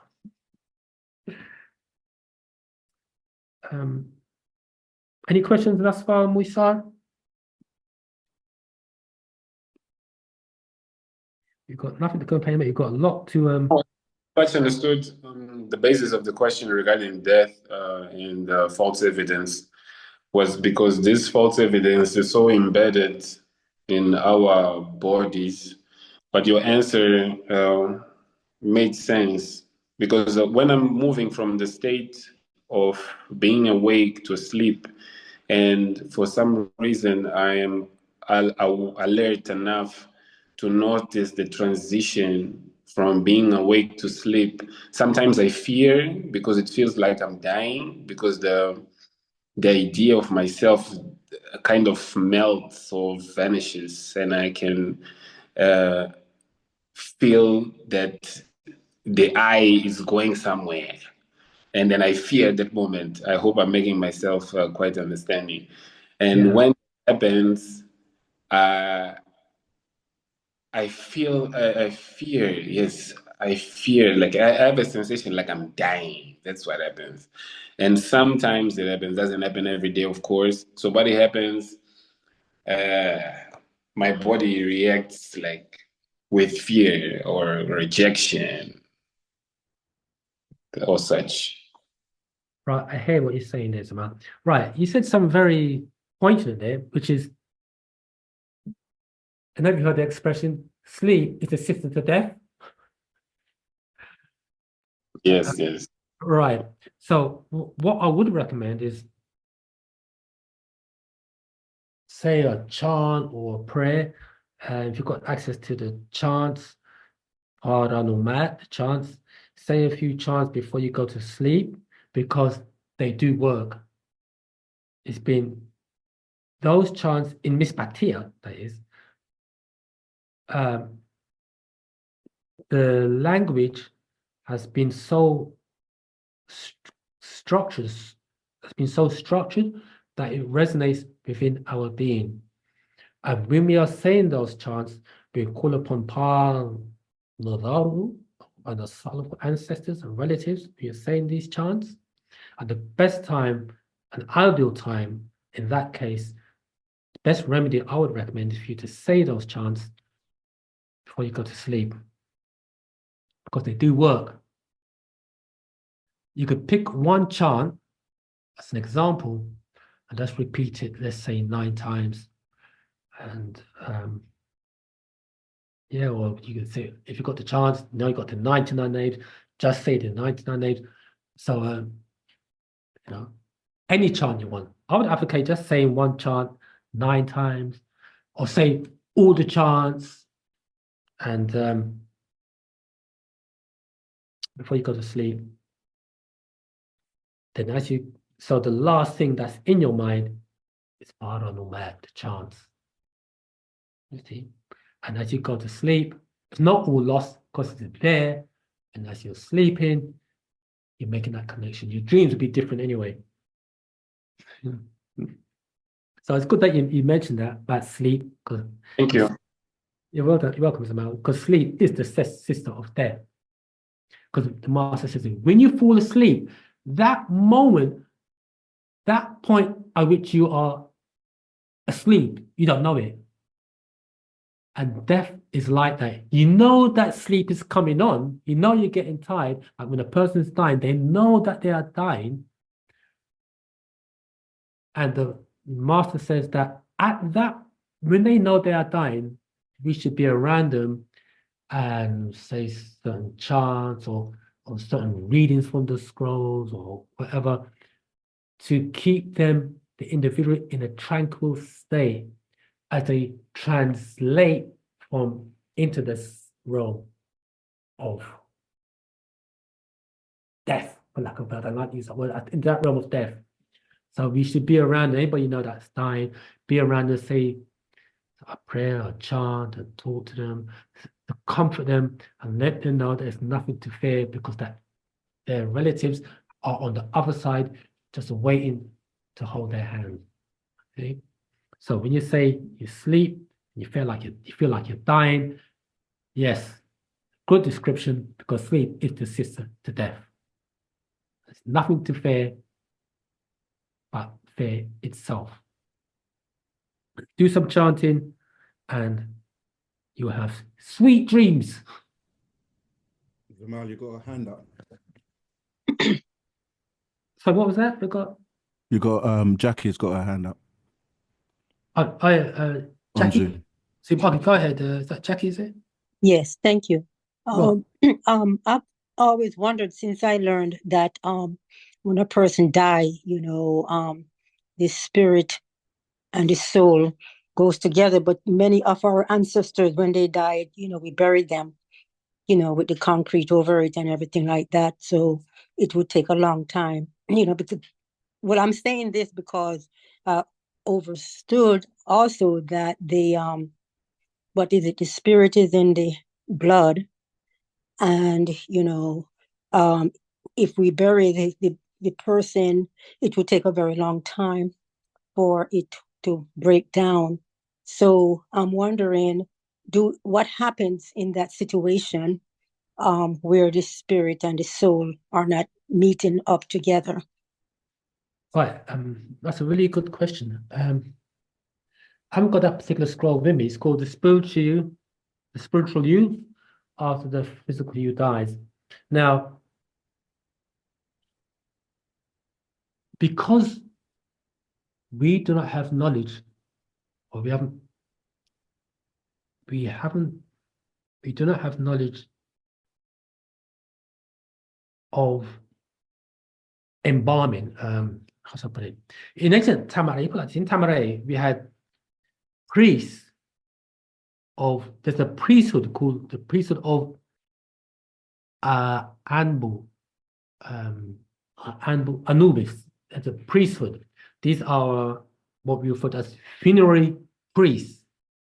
And this priesthood, they are the ones who would perform certain rituals and embalming or mummification.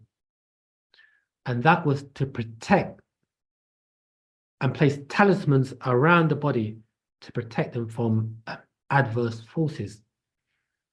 We no longer have those priests as yet. More than likely, they will come into effect.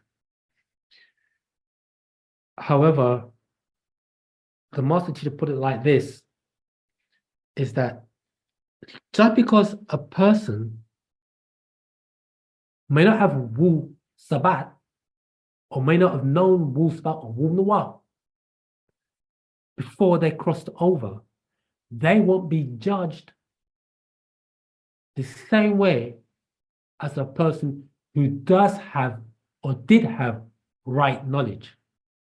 That individual who's a Christian, Muslim, and or Jew, or whatever religion, could have been a very kind individual, and they would make the grade, regardless whether they're being cremated or buried. We do advocate cremation in Wu-Sabat as opposed to burial, but at the same time, that is the individual's choice. Because if a person wanted to be buried and let's say you are in Wu-Sabat and one of your relatives crossed over and they wanted to be buried, but you in Wu-Sabat say, no, bury someone, you've got the disagreeable forces would do this, do that, they should be cremated. The master said that if you go against the wishes of that individual, they will not rest. So once again, just because a person gets buried doesn't mean then that they will be unprotected, because by the time they get buried, the spirit and soul has already left the body. The master teacher teaches us that when a person dies, they have 90 days where they are able to visit those that they left behind in the physical and to make communication with the spirit. Okay, you're right, the spirit is in the blood, and and you also have the soul. So within the spirit, you have the soul, so that the spirit can only go so far in the etheric realm, then the soul will depart from the spirit and continue its journey on to the higher planes, the mental plane, and beyond. So so both needs to be nurtured. The physical body, the spiritual body, and the soul body needs to be nurtured whilst in the physical. So just because a person, once again, just because a person didn't have right knowledge, didn't have Wu-Sabat, does not mean that they will not make the grade. You see, each person will be judged by their intentions. Follow. Each and every one of us will be judged. Don't get away from that. But judge not in the sense as a judge with what do you call it? Anvil, or what is it called? What do you have to call it? And saying, well, you got the jurors, 42 jurors, and you got to say them negative confessions. You missed one out. So because you missed one out, you have to go to hell's door. No. Judge not in the sense of condemnation as taught in religion, but judge in the sense that you will be, well, your life story will be read out to you, or the veil will be lifted. Now, it's best to fix yourself up whilst in the physical. So, because we have right knowledge, so that we will make the grade when we translate. Because without a doubt, each and every one of us is going to translate. But you've got your ancestors there waiting for you.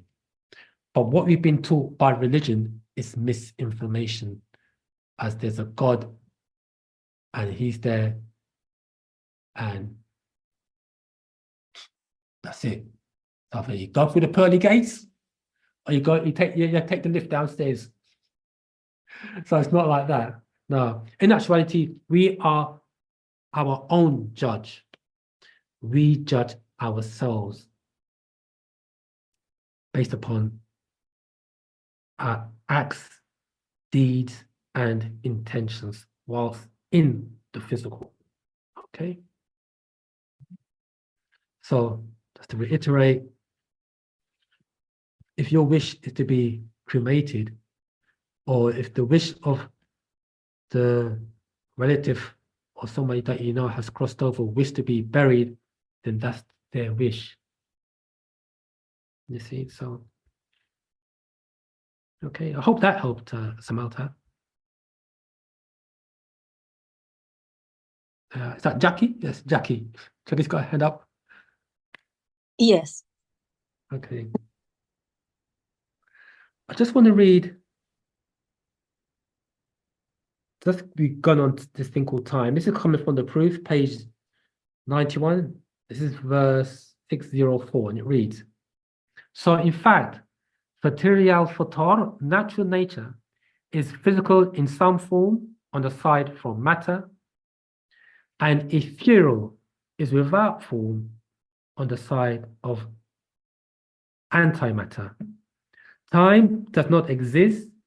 Actions, points of reference, are moments to seconds, to minutes, hours, days, weeks, months, shomotat, years. He knows here, the partner Babianana puts here, actions, points of reference are moments. Notice how he puts moments first as opposed to seconds, because we are taught that the first point of time is a second. How could the first be a second? It should be a first, then a second. Let's see. A minute stands for minute. And minute will be smaller than a second, because there's a smaller division than a second. It's a minute part. So you can see how you get messed up with time as well. So read that bit again. Time does not exist. Actions, points of reference, are moments to seconds, to minutes, hours, days, weeks, months, shomotat, years, which to the physical mind appears linear or moving forward as you watch a clock, 6:05, when in fact, time does not really exist. You're a moment in all, and as such became the all. This is how the Greeks got their gadad, God, theo.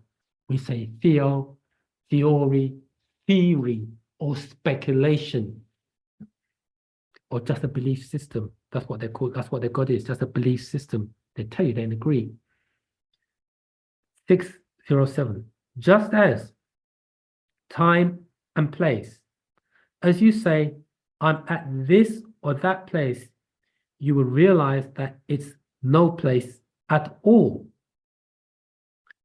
Such as right now, everything and everybody are and is around you. You are the Qabat center. So you decide where a place is and what time it is. So time, hang on, so you're the center, read it back, and you're the center, the Qabat, the center, so you decide where a place is and what time it is. So wherever you move, you are at that place right now. You are at that center. So time never had a beginning and can never end. The activities of you are a result of spontaneous.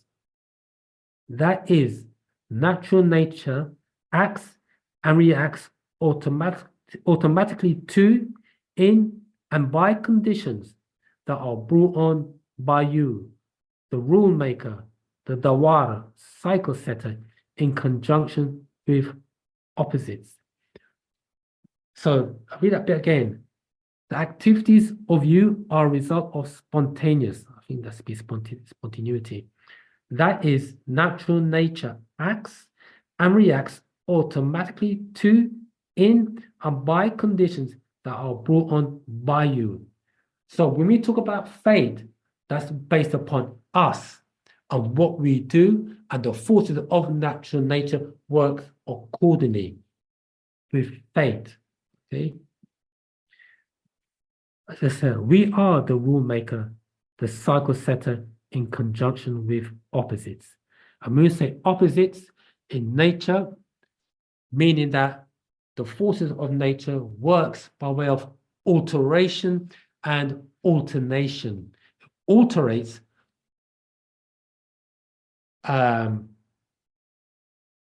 it also alternates from one thing, like a pendulum swing, alternates. And when we say alternation, so we say alterate, so alterate means change. And when we say alternate, we mean moving from one point to another point. That's alternate. And when we say alterate, we talk about this word called a hayur, which is change. Okay.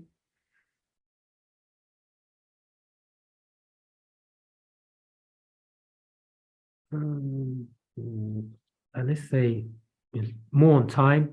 Time is not linear, meaning the future has multiple outcomes. And with each different outcome comes different experiences, or should we call it fate? If one scenario portrays destruction, another may portray a more conducive scenario based upon an alternative or change in conduct. Okay, read that bit again. Time is not linear, meaning the future has multiple outcomes, so not just one outcome. The future has multiple outcomes, and with each different outcomes, and each different outcome comes with different experiences, or we should call it fate. If one scenario portrays destruction, another may portray a more conducive scenario based upon an alternative or change in conduct. Okay. Any burning questions, Moisar? Another 15 minutes. We had pulled down the shutters.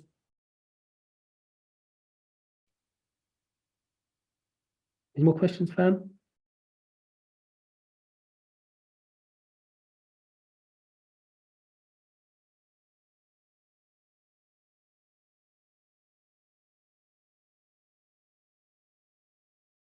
No more questions? So what happens to those that that don't make it on the other side? Okay, what happens? That's a good question.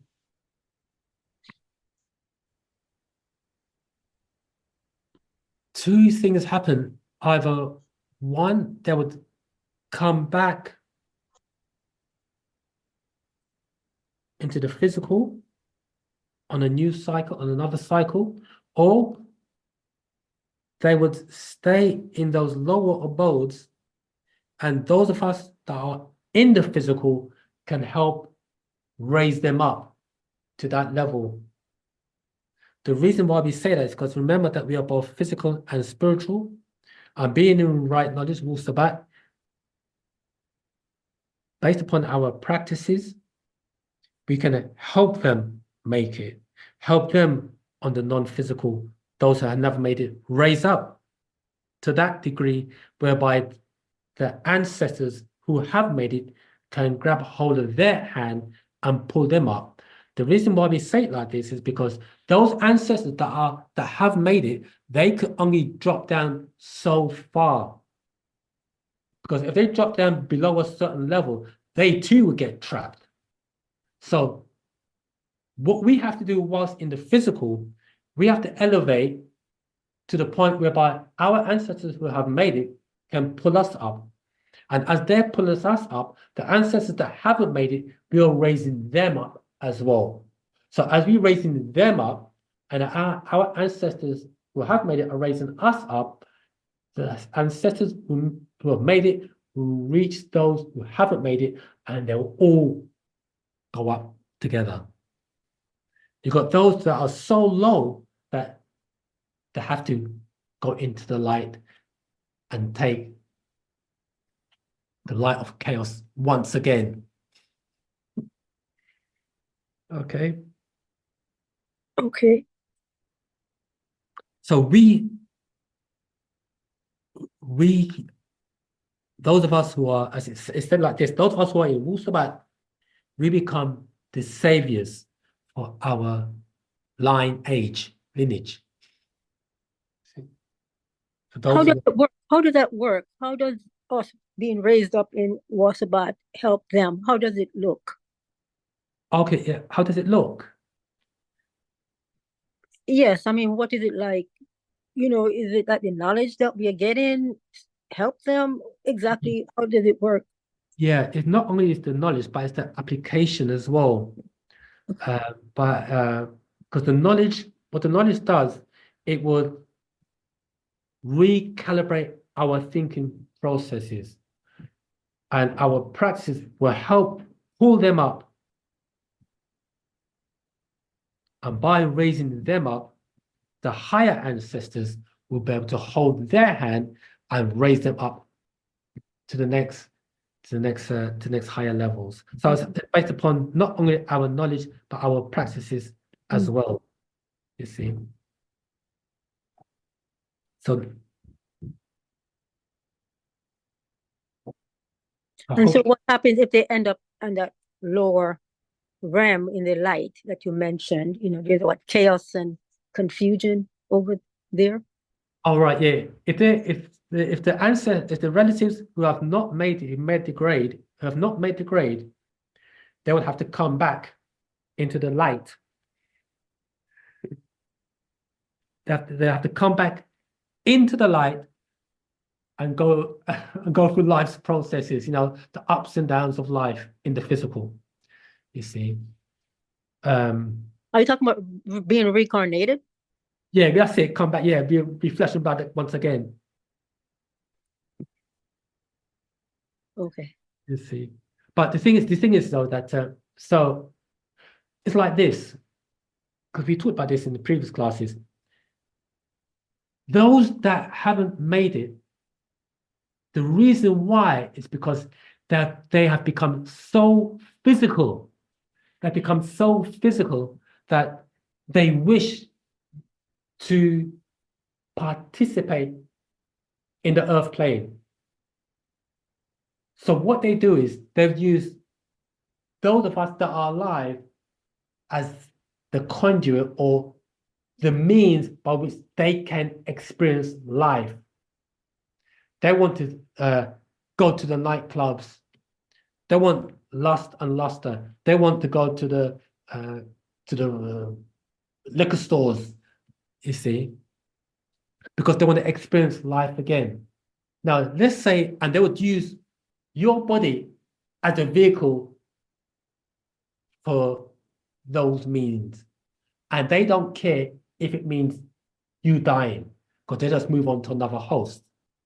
But let's say then that you now come into right knowledge and you start doing, you become an adherent to that which is advocated by your practices. You're now abstaining from going out to the nightclubs. You're now abstaining from the alcohol. You're now abstaining from luster, from those sex forces. You're fixing yourself up. You're cleaning yourself inside out and outside in.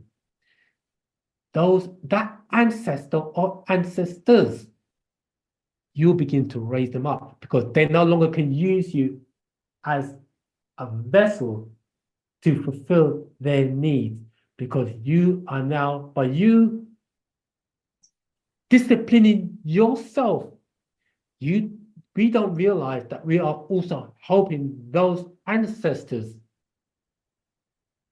who have a yearning for the physical and using you as a vehicle. You're now disciplining them and elevating them. So as you, or as we are elevating ourselves, we're also elevating those that never made that grade, and they're making the grade now. To the point whereby, as we said before, the higher ancestors can take hold of them and bring them higher.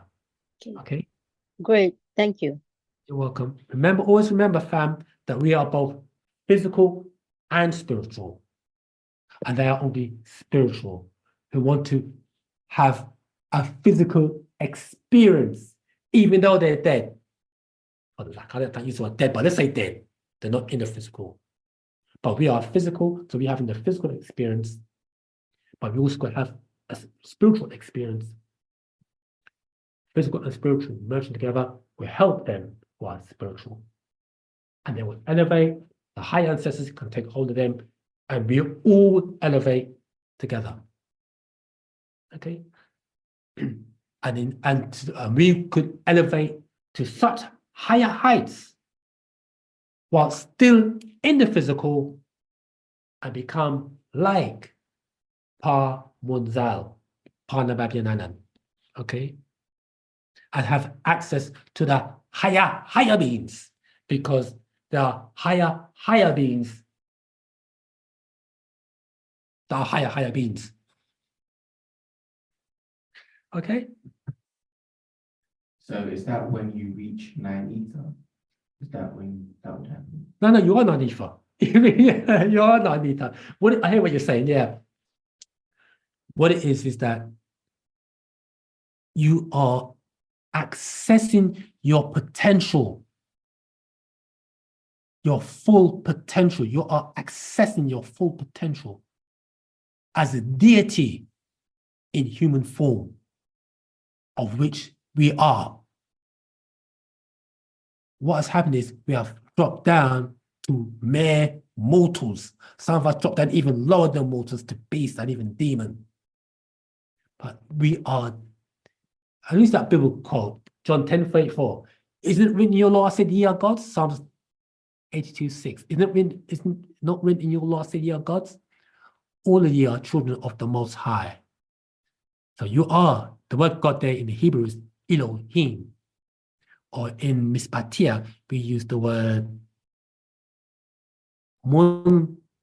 We use the word Munadaru, one of the overseers, but we'll say Mokhradu Empa Munadaru. Children, Mokhradu Empa Munadaru, children of the overseers.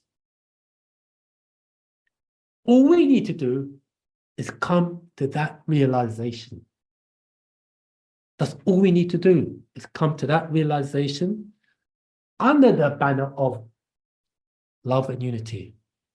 Because the higher beings, natural nature, they are, the word we use in Mispate is Mu'ashuk. Mu'ashuk, ones of divine love. another word we use apart from ashok is hu-hi. Another word we use. So we said in many classes, when we say rohubat, we are saying by way of the forces of hu-hi, we greet you with ashok, divine love. So that word rohubat, it doesn't mean hello. That's how we say hello or greetings. No, more to it. We are saying by way of the forces of hu-hi, we greet you with ashok. But the word is ra-hu, bad. Ra-hu, bad. Hu, the creative force of will. Hu-hi. It's all in the language. All in the language. It's always been in the language. I hope that helps. Fam, last 3 minutes before we How about Samal? I have a question. go ahead, Amal. So it's pertaining to death as we've been speaking about it. So I've had a relative who's recently passed, and as she's crossing over, so I'm from two particular tribes back in Africa. I'm a combination of two. And in one of them, what they practice is that before the spirit moves on, there are people within the tribe who can communicate with the spirits and communicate with the spirits to get their last wishes before they move on. I just wanted to know whether that's the thing that's holding them back from rising onto those, like to their higher selves, or like what realm are they in when they're in that state?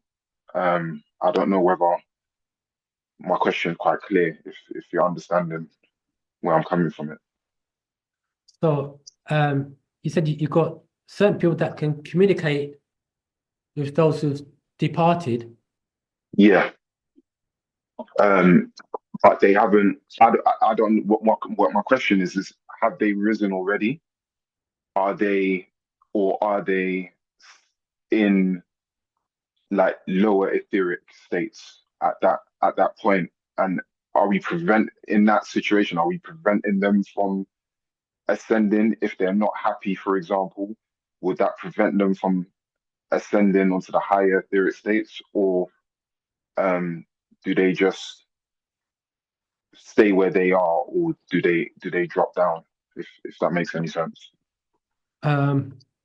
Right. If someone who it's not really the answer we can give you is not really clear cut, because the reason why we say that is because it depends on the individual. Let's say the individual led a clean life, right? Say the individual led a clean life, and their wishes has been met. The ancestors on the Master Jesus put it like, they put it simply. The Master Jesus says, when we cross over, we have our ancestors who are there waiting for us to comfort us. What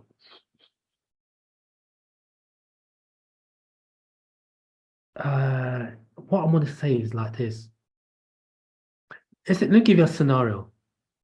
Let's say somebody dies a traumatic death. At that moment, they are in shock. Even though they died, they are in shock. Let's say the death was instantaneous, they are in shock. Let's say a car crash or they got stabbed. That experience is traumatic to them. But their ancestors are there on the other side. Tell them not to worry. They're being comforted by that, because ancestors are there at an instant. But you also got those who are, I'm just giving scenarios. You also got those who are, let's say they're into a gang thing. They're into a gang thing. And whatever, there's a shootout and that guy dies.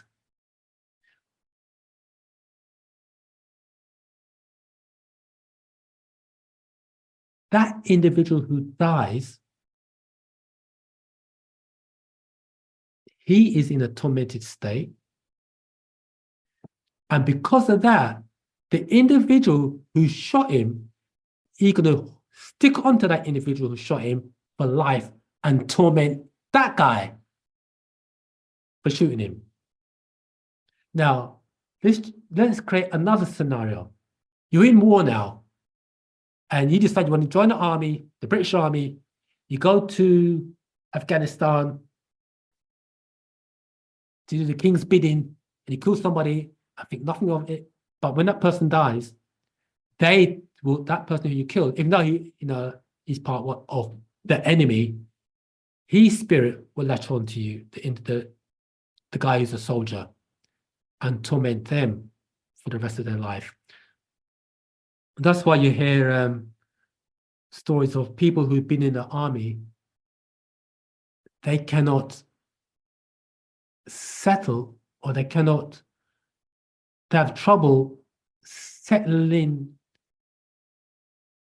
in a civilian environment. That's because those spirit forces have latched onto the individual. You find also, if you hear stories of those gangsters, I remember reading hearing a story of these gangsters back in America. Them gangsters in America back in the days, they too.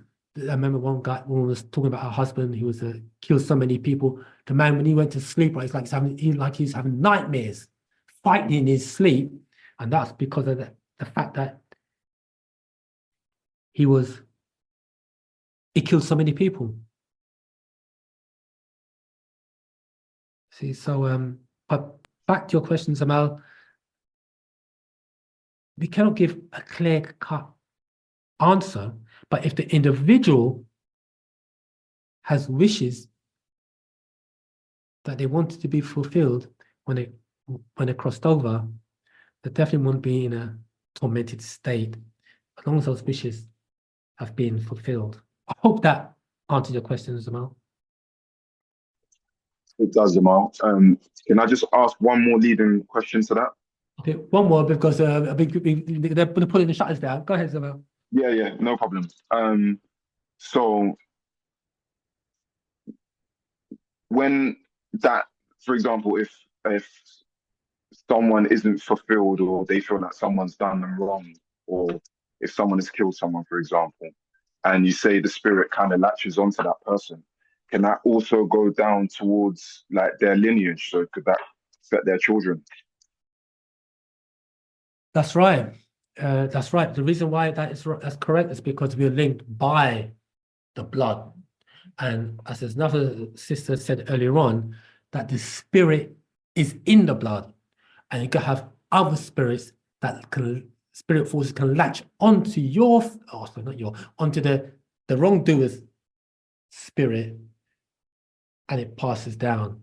And that's 100% right. So that means then that the offspring or the progeny will have to do something to break the cycle, or set the record straight, or right the wrongs for their lineage, for those that are alive and those that have translated. So it does pass through the lineage or through the family lineage. You follow? Or the blood, because the spirit is in the blood. And the outside spirit force can latch on to a physical being, spirit, which is in the blood, and that blood connects, or that spiritual link links to the family as well.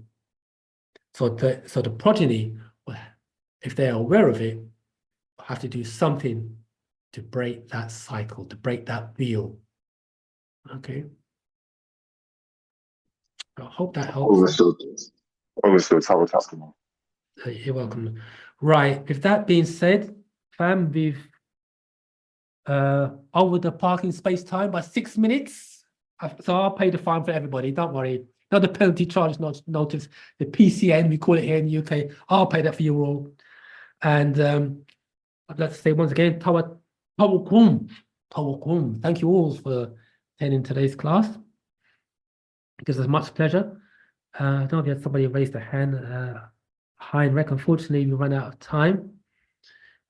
Any questions? Save your questions for the next class, next week, another Wu-Sabat class, given by another student teacher. I'd like to welcome you. Thank you all for coming to class today. If you wish to have more information pertaining to joining Wu-Sabat, you can always log on to nashat.co.uk